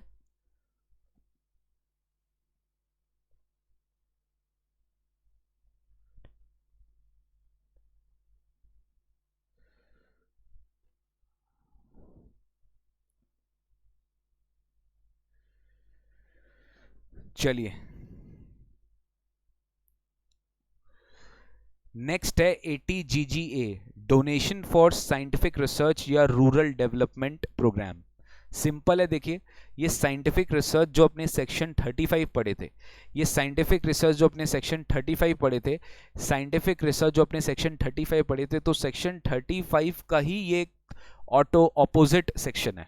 मतलब सेक्शन 35 में क्या बोलता है, if that is your business, right, अगर आप उसमें बिजनेस में एंगेज्ड हो और आप वो आपका पीजीबीपी इनकम में कहीं ना कहीं आप डिडक्शन क्लेम कर रहे हो, तो सेक्शन 35 लग रहा है। मतलब मान लो मेरा कोई बिजनेस ही नहीं है, मेरा कोई पीजीबीपी इनकम ही नहीं है, तो इन दैट केस एटीजीजीए बोलता है कि if I am making any external donation for scientific research, I am an assessee, I am not having any PGBP income, मेरा कोई बिजनेस इनकम नहीं है, तब जाके मैं जीजीए में क्लेम करूंगा any donation for scientific research या रूरल डेवलपमेंट। जितना डोनेशन किया उसका 100% पे करूंगा। कैश अलाउड नहीं है, लेकिन डोनेशन अप टू 10,000 मैं कैश में दे सकता हूँ। एटीजी में याद रखिएगा ये लिमिट 2,000 है। एलिजिबल पेमेंट्स जो है वो अपने एक बार देख लेते हैं, एलिजिबल पेमेंट्स कौन कौन से है, ठीक है, ये एक बार आप खुद से भी देख सकते हो। Approve research association to be used for scientific और सोशल और स्टैटिस्टिकल रिसर्च, जो 35 सीसीए में पढ़े थे। National urban poverty eradication fund, कोई भी पब्लिक सेक्टर कंपनी या local authority approve by national committee for carrying out any eligible projects in section 35 AC, या national urban poverty eradication fund. ये basically आप एक बार जस्ट रीड कर लेना, section 80 GGA, basically donation for scientific research program 100% आपको deduction मिल जाता है। Then comes 80 GGB and 80 GGC, ये जो जनरली देखिए एग्जाम्स में इतना आता नहीं है, बट ठीक है एक बार कर लो। जी आता है जाता है, GG आता है, GGA GGB GGC is not very relevant. GGB GGC कुछ है नहीं, बेसिकली आप पॉलिटिकल पार्टीज को डोनेशन दे रहे हो। यहाँ पे मेरे को एक सेक्शन लिंक कराना है 37(2)B, यहाँ पे मेरे को एक सेक्शन लिंक कराना है 37(2)B। वहाँ पे हम लोग ने पढ़ा था what ever donation advertisement expenditure for souvenir pamphlet track which you incur for political party deemed to be disallowed and not to be incurred for the purpose of business, वो disallow किया जाता है। यहाँ पे डोनेशन जो आप political party को करते हो वो भी disallow किया जाता है, बट सेपरेटली आपको वही 37(2)B में जो disallow होता है ना, आप 80 GGB और आप 80 GGC में क्लेम कर सकते हो डिडक्शन अंडर चैप्टर 6 से। तो चैप्टर 6 से में क्लेम करना मत भूलना, ठीक है ना। पीजीबी में डिसअलाउ कर देना, बट चैप्टर 6 से में क्लेम करना मत भूलना। यही बोलता है 80 GGB, इंडियन कंपनी के लिए ही 80 GGB है, और ये डिडक्शन बोलता है जितना आपने डोनेशन दिया है अदर देन कैश, उस पर हम डिडक्शन देंगे। कोई भी कंट्रीब्यूशन पॉलिटिकल पार्टी को या इलेक्टोरल ट्रस्ट को अपने दे रहे हैं, इंडियन कंपनी दे रही है, तो 80 GGB में डिडक्शन लेगा 100% अदर देन कैश।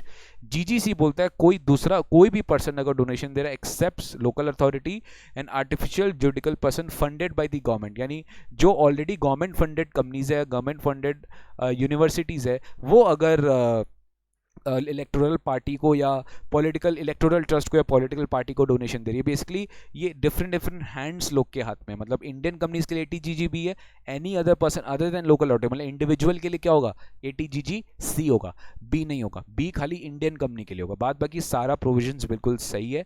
नोट्स जो है वो मैंने आपको ऑलरेडी अभी बताया कि expenditure is eligible for deduction 80 GGB जो अपने एडवर्टीजमेंट इन ब्रोशर करते हैं, यही 37 सबसेक्शन 2B में डिसअलाउ होता है, ठीक है। गवर्नमेंट कंपनीज के हाथ में डिसअलाउ हो जाता है, गवर्नमेंट कंपनीज पॉलिटिकल डोनेशंस नहीं दे सकता। I hope you understood the reason why.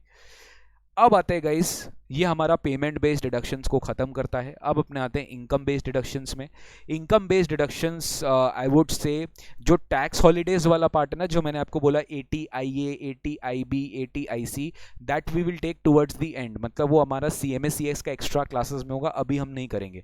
अभी हम लोगों को खाली वही टॉपिक्स पढ़ना जो कॉमन टॉपिक्स है, एंड मैं सच में आपको बताऊँ जो मैं आपको पढ़ा रहा हूँ ना वही CMA-CS आप लोग के लिए भी वही आता है। एक्स्ट्रा टॉपिक्स में तो बहुत कम कवरेज है जो आप लोग को एग्जाम में पूछा जाता है। जनरल क्वेश्चन जो मैंने आपको अभी पढ़ाया, आज जो पढ़ाया, कल जो पढ़ाया, उसी में से पूछा जाता है। सर्टेन इनकम, अब इस सर्टेन इनकम में 3 सेक्शन है, बहुत जल्दी ये हम लोग 10-15 मिनट में आज का क्लास खत्म करेंगे।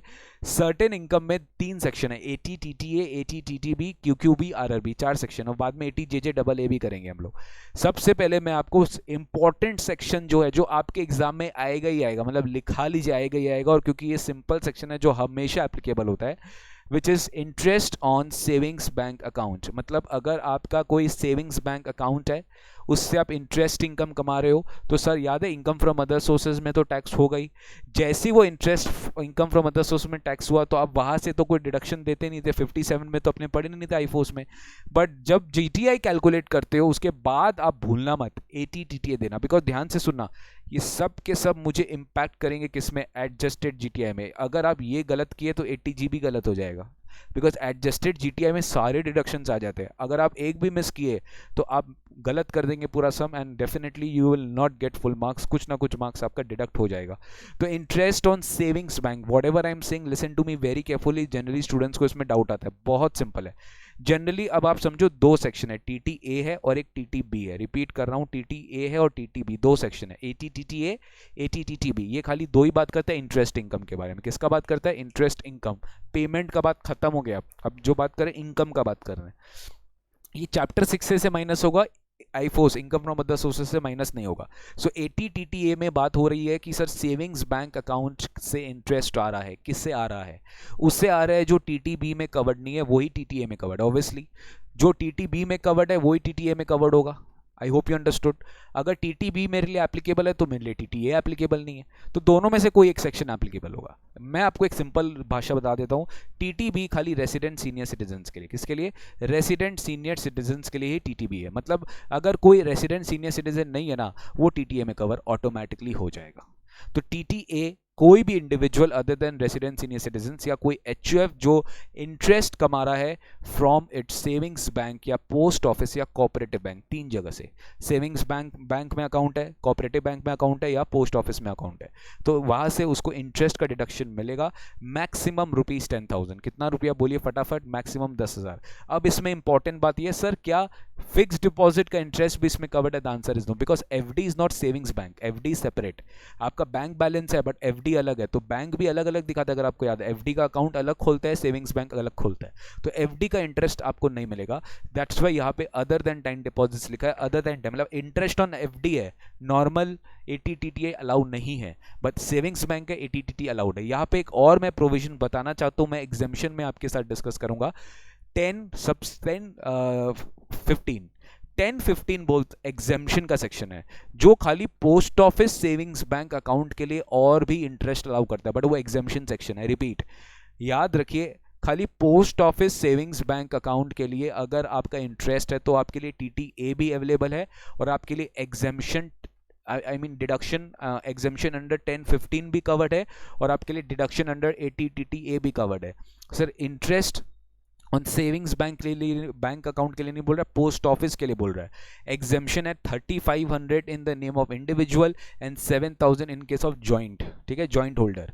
तो 3500 और 7000 और एज द केस में भी। सो 3500 तो आप क्लेम कर लो एग्जेम्पशन की तरह, या और आप डिडक्शन भी क्लेम कर लो टीटीए में। तो सबसे पहले अपने क्या क्लेम करेंगे बताइए? सर जब आप आईफोर्स लेकर जाओगे ना, तो वहीं से तो एग्जेम्पशन दे देना ना, बिकॉज एग्जेम्पशन तो आप जीटीआई से माइनस नहीं करते, आप एग्जेम्पशन तो इंक्लूड नहीं करते इनकम में। तो एग्जेम्पशन यू गिव फर्स्ट, ताकि आपका जीटीआई कम आए, और उसके बाद आप डिडक्शन दीजिए। आई होप यू अंडरस्टूड। मान लीजिए आपका टोटल इंटरेस्ट है 20,000 रुपीज का, ठीक है, तो 20,000 अदर सोर्सेज में जुड़ गया, वहां से आप माइनस कर दिए 3,500, आपको एग्जेम्पशन देना पड़ेगा अगर पोस्ट ऑफिस की ये सेविंग्स अकाउंट है तो। फिर आप टोटल जो आपका जीटीआई में जुड़ा 20,000 में से, आई रिपीट 20,000 में से जो आपका जीटीआई में जुड़ा, वो कितना जुड़ा मुझे बताइए? 16,500। कितना जुड़ा? 16,500।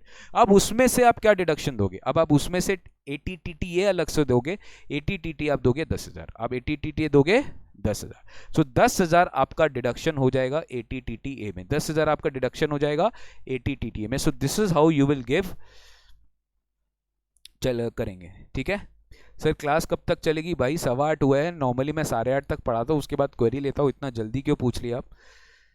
So interest on post office savings bank account आपको मिलेगा 10-15 में, और savings bank other than post office जो है नॉर्मल टीटीए में आपको मिलेगा 10,000। ये याद रखना, भूलना नहीं है, ठीक है। और यहाँ पे other than resident senior citizen है, रेसिडेंट सीनियर सिटीजन है तो टीटीबी देखना है, टीटीए नहीं एप्लीकेबल होगा, ठीक है। फिक्स डिपॉजिट का इंटरेस्ट डिडक्टेबल नहीं है। Interest should be taxable first as income from other sources, and deduction आपको एक कहाँ से मिलेगा? ग्रॉस टोटल इनकम से मिलेगा। सर अब फटाफट आते हैं एटीटीटीबी में। एटीटीटीबी सर सेम चीज है, लेकिन थोड़ा डिफरेंस यही है कि ये रेसिडेंट सीनियर सिटीजन के लिए, रेसिडेंट। अब स्टूडेंट पूछेंगे सर अगर नॉन रेसिडेंट सीनियर सिटीजन है तो एटीटीटीए में जाओ भाई।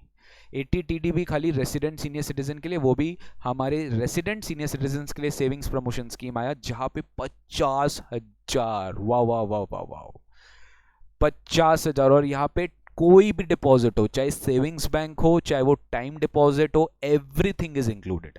टीटीए में सब कुछ इंक्लूडेड नहीं था, खाली सेविंग्स बैंक था, बट यहाँ पे कोई भी डिपॉजिट्स अप टू ₹5,000 से 50,000 तक का इंटरेस्ट पे मेरे को डिडक्शन मिल जाएगा। Interest income up to ₹50,000 same होगा, बैंकिंग कंपनी हो, चाहे सेविंग्स हो, चाहे फिक्स डिपॉजिट हो, चाहे रेकरिंग हो, कोऑपरेटिव बैंक हो या पोस्ट ऑफिस हो, ठीक है। So you will be getting same interest का deduction under section 80 TTB subject to maximum 50,000 rupees. But ये खाली रेसिडेंट सीनियर सिटीजन के लिए, तो सम चेक करना, उसके बाद देखना कि TTB कितना मिल रहा है, TTA कितना मिल रहा है। अब आते हैं अपने QQB और RRB में, क्वालिटी बुक्स और RRB, तो दोनों सेम सेक्शन है ऑलमोस्ट। RRB में बात करेंगे royalty income on patent. CS और CMA आपके लिए MCQ में इस तरह के क्वेश्चंस बहुत आते हैं कि कोई पेटेंट है मेरे पास और वो पेटेंट से मैं पेटेंट को राइट टू यूज ट्रांसफर कर रहा हूँ उसका, और उससे मुझे कोई इनकम आ रहा है, तो मेरी रॉयल्टी इनकम है। वो रॉयल्टी इनकम मैंने GTI में इंक्लूड किया है, तो मुझे 80 QQB आई मीन पेटेंट के लिए 80 RRB के अंदर मुझे डिडक्शन मिलेगा। डिडक्शन किसे मिलेगा? ओनली रेसिडेंट इंडिविजुअल को मिलेगा जो अपने आप को पेटेंट्स एक्ट के अंदर as a true and first inventor of that patent उसे रजिस्टर कराया अपने नाम को। डिडक्शन कितना मिलेगा? मैक्सिमम 3 लाख, इतना याद रखिए, मैक्सिमम 3 लाख रुपीस का आपको डिडक्शन मिलेगा, उससे ज्यादा नहीं। अगर आपको रॉयल्टी मिलने वाली है फॉरेन कंट्री से, तो आपको इंश्योर करनी पड़ेगी सॉरी अगर आपको फॉरेन कंट्री से मतलब अगर आपने राइट टू यूज़ किसी फॉरेन कंट्री में दिया, तो आपको बेसिकली एक तरह का आपके लिए एक्सपोर्ट ऑफ सर्विस हो गया। तो आप जब रिसीव करोगे फॉरेन करेंसी में पैसा, तो you have to ensure that you should receive the money within 6 months, else आपको ये डिडक्शन नहीं मिलेगा under 80 RRB। Okay, that is for the patents registered in India, 80 RRB। अब अपने देखते हैं author of books, that is quality books, 80 QQB। जो authors होते हैं बुक्स के, जो एक ऑथर होते हैं, जो एक रेसिडेंट इंडिविजुअल ऑथर होते हैं, जो बुक्स ऑथर करते हैं, उनको भी राइट टू यूज़ वो पब्लिशर को देते हैं और उनको रॉयल्टी इनकम आता है। सो अगेन इनको रॉयल्टी इनकम अगर उनके GTI में इंक्लूडेड है, सो उनको 80 QQB के अंदर में डिडक्शन मिलता है। डिडक्शन अगेन सेम है, मैक्सिमम कितना मिलेगा? 3 लाख मिलेगा। अब इसमें गाइस कौन कौन से बुक्स कवर्ड नहीं है, जैसे टेक्स्ट बुक्स हो गए स्कूल्स का, guides, commentaries, newspaper, journals, pamphlets, इसका अगर कोई ऑथर है, मैगजीन्स, तो ये सब यहाँ पे कवर नहीं होगा। प्रॉपर फिक्शनल जो बुक्स होते हैं ना, वही यहाँ पे कवर होते हैं, ठीक है। नेक्स्ट है, ये बुक जो है वो बेसिकली लिटरेरी, आर्टिस्टिक और कोई साइंटिफिक नेचर का होना चाहिए। रॉयल्टी इनकम जो आप देखोगे वो आप नेट रॉयल्टी इनकम पे करोगे, ठीक है। यानी आपको royalty income basically before allowing expenses attributable to such income, मतलब एट्रीब्यूटेबल टू सच इनकम, मतलब आपको एक्सपेंस खर्चा माइनस करने के पहले जो आपका ग्रॉस रॉयल्टी इनकम है, आप उसे कंपेयर करोगे, वो basically 15% of the book sold, उससे ज़्यादा नहीं होनी चाहिए। मतलब मान लीजिए एक होता है ना कि रॉयल्टी फिक्स करने का 2 रेट होता है, एक होता है वेरिएबल रेट और एक होता है फिक्स्ड रेट। वेरिएबल रेट होता है कि मैं बोला पब्लिशर को कि 15% जो भी बुक बिका जाएगा उसका 15% रॉयल्टी मेरा। तो गवर्नमेंट बोला है कि मान लो अगर आप 50% फिक्स करेंगे, हम आपको 50% ऑफ द बुक सोल्ड के हिसाब से डिडक्शन नहीं देंगे, आपकी इनकम कैलकुलेट होगी 15% के हिसाब से। तो royalty income shall not exceed, wow, मतलब गवर्नमेंट भी इनकम के ऊपर भी कैप कर रहा है, बिकॉज इनकम के ऊपर ही तो डिडक्शन मिल रहा है आपको। I hope you are understanding.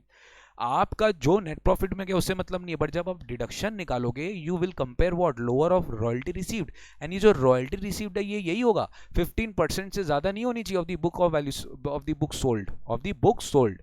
तो ये आपको फिक्स करना पड़ेगा। If it exceeds 15% the excess will be ignored, आपको एक्सेस डिडक्शन नहीं मिलेगा, ठीक है। 15% ऑफ द बुक सोल्ड से ज्यादा जो टोटल रॉयल्टी इनकम है, book sold off the value of the book sold जो है उससे 15% से ज्यादा आपको डिडक्शन नहीं मिलता है।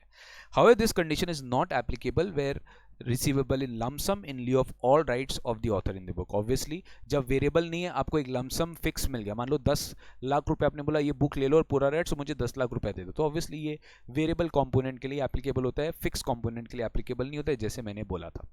अगेन अगर मैं आपको बताता हूँ, this is almost the last section of our क्या बोलते हैं ना, एक इंपॉर्टेंट है ना, बस ये सेकेंड लास्ट सेक्शन अपने चैप्टर 6 में। एंड ट्रस्ट मी, इससे 8 मार्क्स तक का क्वेश्चन आया हुआ है इंडिपेंडेंटली, 8 मार्क्स तक का क्वेश्चन इंडिपेंडेंटली आया हुआ है। So if you want to actually score good marks, so you have to complete the chapter nicely. तो ये चैप्टर आपको अच्छे से ये सेक्शन आपको अच्छे से ध्यान से पढ़ना पड़ेगा, बिकॉज इसके बाद it will be very easy, इसके बाद सेक्शन खत्म, सारे सेक्शन का नाम 80U बचा है, जो भी आपको बता दिया हूं मैं। तो 80JJAA is the second last section which you need to understand very nicely, because इससे इंडिपेंडेंट सम आता है, इससे इंडिपेंडेंट सम आता है। TTA and TTB cannot be claim together. If you claim TTA you cannot claim TTB, because वो दो अलग अलग लोगों के लिए है। Deduction for employment of new employees section 80JJAA। सबसे पहले किसको इसका डिडक्शन मिलता है? कोई भी ऐसी चीज जिसके ऊपर टैक्स ऑडिट प्रोविजन अप्लाई होता है, जो हम लोग ने PGBP पढ़ा था। जैसे किसी का टैक्स ऑडिट होता है तो वो 80JJAA के लिए एलिजिबल हो जाता है। सर टैक्स ऑडिट किसका होता है? जिसकी टर्नओवर 1 करोड़ से ज्यादा है, बिजनेस के केस में प्रोफेशन 50 लाख से ज्यादा है, और 44AD सबसेक्शन 4 याद है, 44AD सबसेक्शन 4 यानी वो PTS 5 इयर्स लॉक इन वाला कंडीशन फुलफिल नहीं किया और उसका बेसिक एग्जेम्पशन लिमिट से इनकम ज्यादा क्रॉस कर गया, देन ही हैज टू क्या बोलते हैं, do his tax audit. If is claiming lower income as compare to PTS, again he has to get its tax audit done if his income exceeds basic exemption limit. तो ये सारे cases में अगर आप tax audit करवा रहे हो, liable हो, तो आपको 80JJAA का डिडक्शन मिल जाएगा। कितना मिलेगा?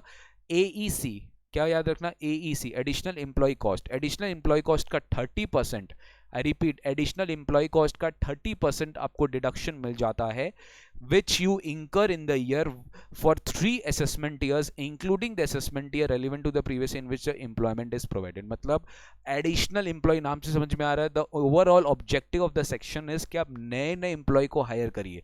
जितना एक होता है ना अनएम्प्लॉयमेंट सिचुएशन को केटर करने के लिए, अगर आप एडिशनल एम्प्लॉयज रखते हो तो गवर्नमेंट ने उनको एक तरह का टैक्स बेनिफिट दिया। और टैक्स ऑडिट हो रहा है इसलिए बोला कि यार टैक्स ऑडिट हो रहा है तो ये कम से come it's a good company, it's a large scale company, it's a good medium size company, it's not a small scale company, तो इनको डिडक्शन दिया जा सकता है। और यही केपेबल है एडिशनल एम्प्लॉयज रखने के लिए, ह्यूज सैलरी पे करने के लिए। तो एडिशनल एम्प्लॉय को जो भी आप कॉस्ट दे रहे हो उसका 30% आपको 3 साल तक डिडक्शन मिलेगा, relevant to the year in which such employment is provided. अब इसके कुछ नॉर्मल सी कंडीशंस है। अब ये एडिशनल एम्प्लॉय कॉस्ट क्या है हम पढ़ेंगे इसको, एडिशनल एम्प्लॉय कौन है ये भी हम पढ़ेंगे, और एम्प्लॉय कॉस्ट क्या होता है वो भी हम पढ़ेंगे। दो वर्ड जैसे आप पढ़ेंगे आपको समझ में आ जाएगा कि एडिशनल एम्प्लॉय कॉस्ट क्या है, उसका 30% निकाल लो, वही डिडक्शन मिलेगा। कुछ बेसिक से कंडीशंस है जो नॉर्मल आप सब जानते हो कि business should not be form by splitting up और reconstruction of an existing business.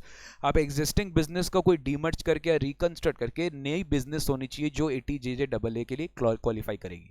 Business is not acquired by way of transfer from any other person as a result of any business रिया, मतलब कोई भी तरह का reconstruction, amalgamation, ये सब नहीं होना चाहिए। आपको एक अकाउंटेंट का report, basically CA certificate report लगता है इस पर्टिकुलर डिडक्शंस को क्लेम करने के लिए, जो आप रिटर्न ऑफ इनकम के साथ फाइल करते हो।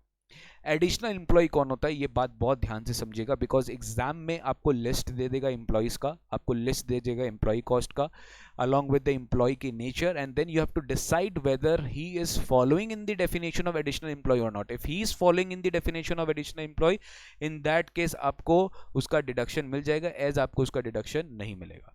An additional employee who has an employee who has been employed during the previous year and जिसका employment के वजह से total number of employees increase हुआ है, repeat, जिसका employment के वजह से totality में, मतलब मान लो आज ईयर एंड पे मान लीजिए 100 एम्प्लॉय काम किए, अगले साल अगर आज इस साल के ईयर एंड में 100 एम्प्लॉय काम किए, इस साल के ईयर में 100 एम्प्लॉय किए कि अगले साल मान लीजिए 150 एम्प्लॉय काम कर रहे हैं, तो टोटल में कितना इंक्रीज हुआ? 50 इंक्रीज हुआ। टोटल में कितना इंक्रीज हुआ? 50 इंक्रीज हुआ।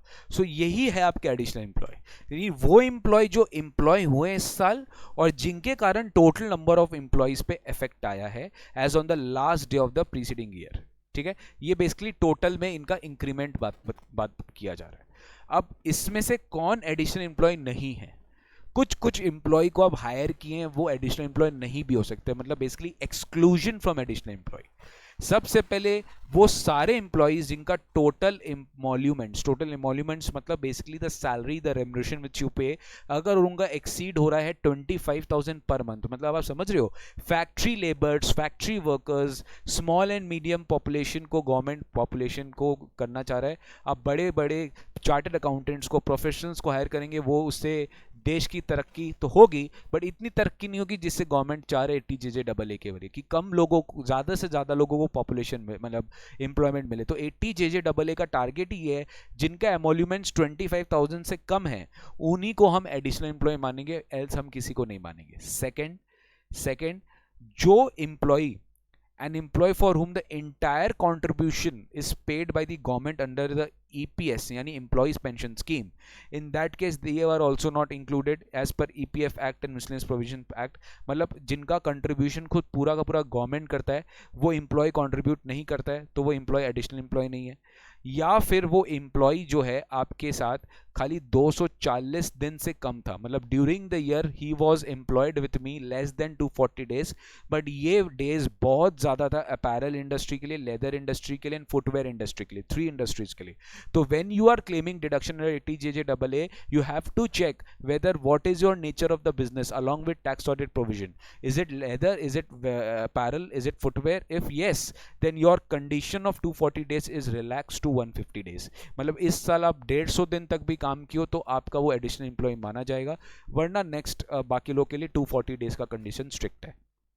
Where an employee is employed during the previous year for a period of less than 240 days or 150 days but is employed for a period of 240 days or 150 days in the immediately succeeding year, he shall be deemed to have been employed in the succeeding year। मतलब बात बहुत ध्यान से सुनना। मान लीजिए इस साल वो 240 दिन या 100-150 दिन से कम एम्प्लॉय हुआ है तो इस साल तो आप उसको नहीं माने, लेकिन सर अगले साल जब वो अगले साल जब मतलब मान लीजिए वो इस साल लास्ट में ज्वाइन किया तो इस साल तो एडिशनल एम्प्लॉय नहीं माना गया because of this condition, but अगले साल वो पूरा माना जा रहा है, अगले साल वो पूरा साल कंपनी के साथ रहा, ये 240 150 का कंडीशन अप्लाई करे तो अगले साल आप उसको एडिशनल एम्प्लॉय मानेंगे। अब अगले साल उसको एडिशनल एम्प्लॉय मानेंगे if he fulfils this condition for the next assessment year और if he does not participate in recognised provident fund. ये 4 केसेस है, यानी जितने भी मतलब आप समझो टोटल एमोल्यूमेंट्स लेस देन 25,000, गवर्नमेंट जिनका पूरा का पूरा प्रोविडेंट फंड या पेंशन स्कीम में कंट्रीब्यूट करता है। थर्ड हो गए जो एम्प्लॉयमेंट लेस देन 240 डेज है और this will be reduce to 150 days, this will be reduce to 150 days for leather apparel and footwear industries. And lastly if the employee does not participate in the recognized provident fund. तो ये सब हो गए additional employee. अब हो गए employee cost. What is the employee cost? Employee cost is basically the total emoluments paid और payable to the additional employee. अब इन एडिशनल एम्प्लॉयज को अब जो टोटल एमोल्यूमेंट्स पे कर रहे हैं employee during the previous year, ये हो गया टोटल एम्प्लॉय कॉस्ट। अब इस केस में आपको याद रखना है कि अगर कोई एग्जिस्टिंग बिजनेस चल रहा है, मान लीजिए एक एग्जिस्टिंग बिजनेस चल रहा है, तो एडिशनल एम्प्लॉय कॉस्ट हमेशा निल होगा। कब एक बिजनेस चले जा रहा है एडिशनल एम्प्लॉय कॉस्ट जीरो कब हो सकता है? जब उसका कोई टोटल नंबर में चेंज नहीं आया है। टोटल मतलब प्रीवियस साल में भी 100 एम्प्लॉय था, इस साल के एंड में भी 100 एम्प्लॉय या उससे कम है, यानी इंक्रीज नहीं हो रहा है। If there is no increase in employees from the total employees employed as on the last day of the preceding year, पिछले साल का लास्ट डे और इस साल का लास्ट डे में कोई भी इंक्रीज नहीं हुआ, तो एग्जिस्टिंग बिजनेस के लिए एडिशनल एम्प्लॉय कॉस्ट क्या है? जीरो है, जीरो, क्योंकि एडिशनल एम्प्लॉय नहीं है। और अगर एमोल्यूमेंट्स पेड है अदर देन बाई अकाउंट पे चेक और बैंक ड्राफ्ट और by use of ECS through bank account और अदर स्पेसिफाइड मोड्स, याद है वो मोड जो मैंने आपको पढ़ाया था ATJJAA में भी हुए, credit card, debit card and all everything, आप उनके थ्रू उसको पेमेंट कर रहे हो तो वो भी चलेगा, कोई दिक्कत नहीं है, बट वो प्रिस्क्राइब मोड्स के थ्रू पे करिए, कैश के थ्रू पे मत करिएगा। तो इन सब केसेस में अगर आप अदर देन प्रिस्क्राइब मोड से थ्रू पे करो एमोल्यूमेंट, तो वो एमोल्यूमेंट अगर आप एडिशनल एम्प्लॉय को भी दे देना तो बेकार हुआ दिया, बिकॉज एडिशनल एम्प्लॉय कॉस्ट निल मानेंगे आप, तभी एडिशनल एम्प्लॉय कॉस्ट मानेंगे when you have given it for specified purpose in the first year of a new business. अगर कोई बिजनेस तुरंत इस साल स्टार्ट हुआ है तो गाइज इसका लॉजिक बड़ा सिंपल है, सारे के सारे एडिशनल एम्प्लॉय है, बिकॉज पिछले साल जीरो थे, इस साल सारे एडिशनल एम्प्लॉय है, तो जितने भी एमोल्यूमेंट्स आप पे करोगे अपने एम्प्लॉयज को ड्यूरिंग दैट प्रीवियस ईयर वो हमेशा एम्प्लॉय कॉस्ट एडिशनल ही माना जाएगा। चलिए एक सम आपको दिखा दूं, डिस्कस कर लूं, आंसर आप अपने आप देख लेना, मैं डिस्कस जरूर करूंगा। Mister A has commence the business of manufacture of computer manufacture कर रहे हैं, उन्होंने 350 न्यू एम्प्लॉय हायर किए, न्यू बोल ही दिया है तो ये सारे के सारे एडिशनल एम्प्लॉय है, ये न्यू बोल दिया है। The details of whom are as follows, आपको डिटेल्स बता रहे हैं। 75 है, 1419 रेगुलर, टोटल एमोल्यूमेंट्स पर एम्प्लॉय 24,000, चलो ठीक है। 125 रेगुलर, ये तो सर एडिशनल एम्प्लॉय नहीं है, ये एडिशनल एम्प्लॉय बिल्कुल भी नहीं है, ये एडिशनल एम्प्लॉय बिल्कुल भी नहीं है, ये एडिशनल एम्प्लॉय बिल्कुल भी नहीं है। क्यों नहीं है? क्योंकि इनका टोटल एमोल्यूमेंट्स 25,000 क्रॉस कर रहा है। इनका टोटल एमोल्यूमेंट्स 25,000 क्रॉस कर रहा है, तो 25,000 क्रॉस कर रहा है तो भैया ये एडिशनल एम्प्लॉय नहीं है, तो इनके केस में additional employee cost is deem to be zero, no deduction. 51 अगस्त है, ध्यान रखो 1 अगस्त है, ठीक है। तो 1 अगस्त है, तो अप्रैल मई जून जुलाई 4 महीना गया है बस, ठीक है। तो अप्रैल मई जून और जुलाई कितना 122 डेज माइनस 365 243 डेज बच गया। 240 दिन से ज़्यादा एम्प्लॉयड होना चाहिए और ये 243 डेज एम्प्लॉयड है 50 वाले। 25,500, लेकिन फिर भी हम क्यों देख रहे हैं 25,000 एक्सीड करता है तो भी एडिशनल एम्प्लॉय नहीं है, तो भी एडिशनल एम्प्लॉय नहीं है, बिकॉज द एमोल्यूमेंट्स इज एक्सीडिंग 25,000। अब आ रहे 1 सितंबर वाले। सर 1 सितंबर 2019, ध्यान से देखिए, अप्रैल मई जून जुलाई अगस्त 5 मंथ्स एम्प्लॉयड नहीं थे, तो अप्रैल मई जून जुलाई और अगस्त 153 डेज एम्प्लॉयड नहीं थे, माइनस मतलब कितने एम्प्लॉयड थे 212 डेज। कितने एम्प्लॉयड थे 212 डेज, मतलब ये सारे जो एम्प्लॉय है वो 212 दिन एम्प्लॉयड थे, यानी देवर लेस देन 240 डेज। अगर वो लेस देन 240 डेज है, कुछ याद आ रहा है, अगर वो लेस देन 240 डेज है तो भी वो एडिशनल एम्प्लॉय नहीं मानेंगे। लेकिन मेरा बात सुनिए, अगर ये वाला केस में ये लेदर इंडस्ट्री होता, फुटवेयर इंडस्ट्री होता या अपैरल इंडस्ट्री में होता, ये तो कंप्यूटर इंडस्ट्री में है, ना तो लेदर है, ना तो फुटवेयर है, ना तो अपैरल है। अगर ये लेदर या फुटवेयर या अपैरल इंडस्ट्री में होता तो ये 212 दिन है, उनके लिए 150 डेज होता है, किनके लिए, लेदर, फुटवेयर और अपैरल के लिए। सो इन दैट केस 150 डेज वाला कंडीशन फुलफिल हो रहा है, तो 150 डेज वाला फुलफिल हो रहा है तो उस केस में वो एडिशनल एम्प्लॉय मान लिया जाएगा। तो दो अलग अलग सिचुएशन में एक ही सम में क्रिएट कर दिया आपके लिए, क्योंकि आगे भी वही है, दो अलग अलग सिचुएशन में एक ही सम में क्रिएट कर दिया, बिकॉज यहाँ पे एम्प्लॉयड 212 दिन है, नॉर्मल सम में 240 दिन कम से कम होना चाहिए, तो एडिशनल एम्प्लॉय कॉस्ट क्या माना जाएगा, कुछ नहीं माना जाएगा, ठीक है। सो अल्टीमेटली यही एडिशनल एम्प्लॉय है, इन्हीं को इसको 30% करना पड़ेगा आपको, 24,000 इंटू 75 एम्प्लॉयज इंटू 12 मंथ्स, ये पूरा साल का एम्प्लॉय कॉस्ट आ गया, ठीक है सर, देख लो आप। अच्छा यहाँ पे the regular employees participate in the RPF, एक second, the regular employees participate in the RPF while the casual employees do not, मतलब कैजुअल को तो आप देख के फिर हटा दो, क्योंकि प्रोविडेंट फंड में अगर वो नहीं पार्टिसिपेट करते तब तो भैया वो एडिशनल एम्प्लॉय नहीं है। क्या कैजुअल है मेरे पास, नहीं सर ये कैजुअल थे, वो तो एनीवेज इनका एमोल्यूमेंट्स 25,000 क्रॉस कर रहा था, तो एनीवेज वो आउट है, तो इनके पास अब दो रीजन हो गया मेरे को इनको आउट करने के लिए। तो दैट्स इट। लास्ट में देखो क्या है, if PGBP income is 75 lakh, तो 75 लाख इसका पीजीबीपी इनकम है, तो ये उसका जीटीआई में चला गया, यहां से आप डिडक्शन दोगे बाद में, एंड इस टोटल टर्नओवर इज 2.16 करोड़। आपको टोटल टर्नओवर क्यों बोला, can you tell me, tax audit है, ये 2.16 करोड़ है, 1 करोड़ से ज्यादा है, इसके ऊपर टैक्स ऑडिट अप्लाई होगा तो 80 JJAA मिल जाएगा। What would be your answer if mister has commenced business manufacture footwear. देखिए फुटवेयर के केस में ही ये क्या हो गया, लास्ट वाला आंसर चेंज हो जाएगा, लास्ट वाला बिकॉज वो कैजुअल नहीं है, ध्यान से देखना ये रेगुलर है, तो लास्ट वाला भी एडिशनल एम्प्लॉय माना जाएगा, लास्ट वाला भी एडिशनल एम्प्लॉय माना जाएगा। तो इन दिस केस आपको आंसर अकॉर्डिंगली करना पड़ेगा। देखिए सोल्यूशन में you can check the solution, ठीक है। तो सबसे पहले हम लोग ने 350 में वो 3 को हटा दिया जो एलिजिबल नहीं है, बचा खाली 75, बचा खाली 75, तो 75 में कितने देखो 75 है, 24,000 करके पर मंथ था इंटू 12 महीना, ठीक है। तो 2 करोड़ 16 लाख उसका एडिशनल एम्प्लॉय कॉस्ट है, उसका 30% यानी 64,80,000 उसको डिडक्शन मिल गया। लेकिन जब मैं क्या कर रहा हूँ, जब मैं फुटवेयर इंडस्ट्री में आ रहा हूँ तो मेरे को लास्ट वाले किन वाले इनके लिए भी मेरे को डिडक्शन मिल जाएगा, क्योंकि मैं लेस देन 240 हूँ, मैं लेस देन 150 नहीं हूँ उस केस में। तो यहाँ पे 100 एम्प्लॉय का मुझे एडिशनल डिडक्शन मिलेगा, लेकिन 1 सितंबर से ध्यान रखिए, तो सितंबर, अक्टूबर, नवंबर, दिसंबर, जनवरी, फरवरी, मार्च 7 मंथ्स के लिए आपको डिडक्शन मिलेगा। ये सभी तो मेन चीज है गाइस ध्यान रखने के लिए। तो ये 2 करोड़ 16 लाख तो पहले कैटेगरी का ही, प्लस 24,000 करके 7 महीना का 100 एम्प्लॉय का आपका टोटल कॉस्ट जोड़ के 3 करोड़ 84 लाख, दैट इज 3 करोड़ 84 लैक्स आ गया, जिसका 30% reduction will give you 1 crore 15 lakh 20,000। I hope you can do all this from your own, ठीक है, you can do this all from your own, this is very simple. So ये था हमारा 80 JJAA, और बस बाद में आता है हमारा एक अदर डिडक्शन, ये हम लोग ऑलरेडी पढ़ चुके हैं, deduction in case of person with disability. ये कौन है? सेल्फ डिसेबल्ड है मैं, ये है सेल्फ डिसेबल्ड। ये 80 डीडी का भाई है। किसका भाई है? 80 डीडी का भाई है। डिपेंडेंट, डिसेबल्ड डिपेंडेंट, और ये सेल्फ डिसेबल्ड। मतलब रेसिडेंट इंडिविजुअल खुद ही अगर डिसेबल्ड है, certified by medical authority with disability, तो flat deduction in case of disability 75,000 and flat deduction of 125,000 in case of severe disability. So ये है एक तरह का अदर डिडक्शंस 80U। क्या बोला मैंने? 80U। ये है 80U। ये खाली एसएससी को ही मिलता है खुद का डिसेबिलिटी के लिए।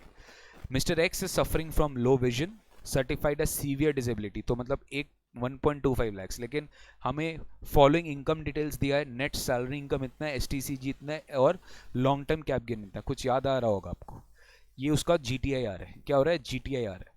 तो X suffering from Mrs X is suffering from leprosy is fully dependent on mister X. देखिए, एक्स को लो विजन है और मिसेज एक्स को लेप्रोसी है, सर्टिफाइड एज 50% डिसेबल है, मतलब सीवियर डिसेबल नहीं है। Find his total income. किसका इनकम? मिस्टर एक्स का टोटल इनकम।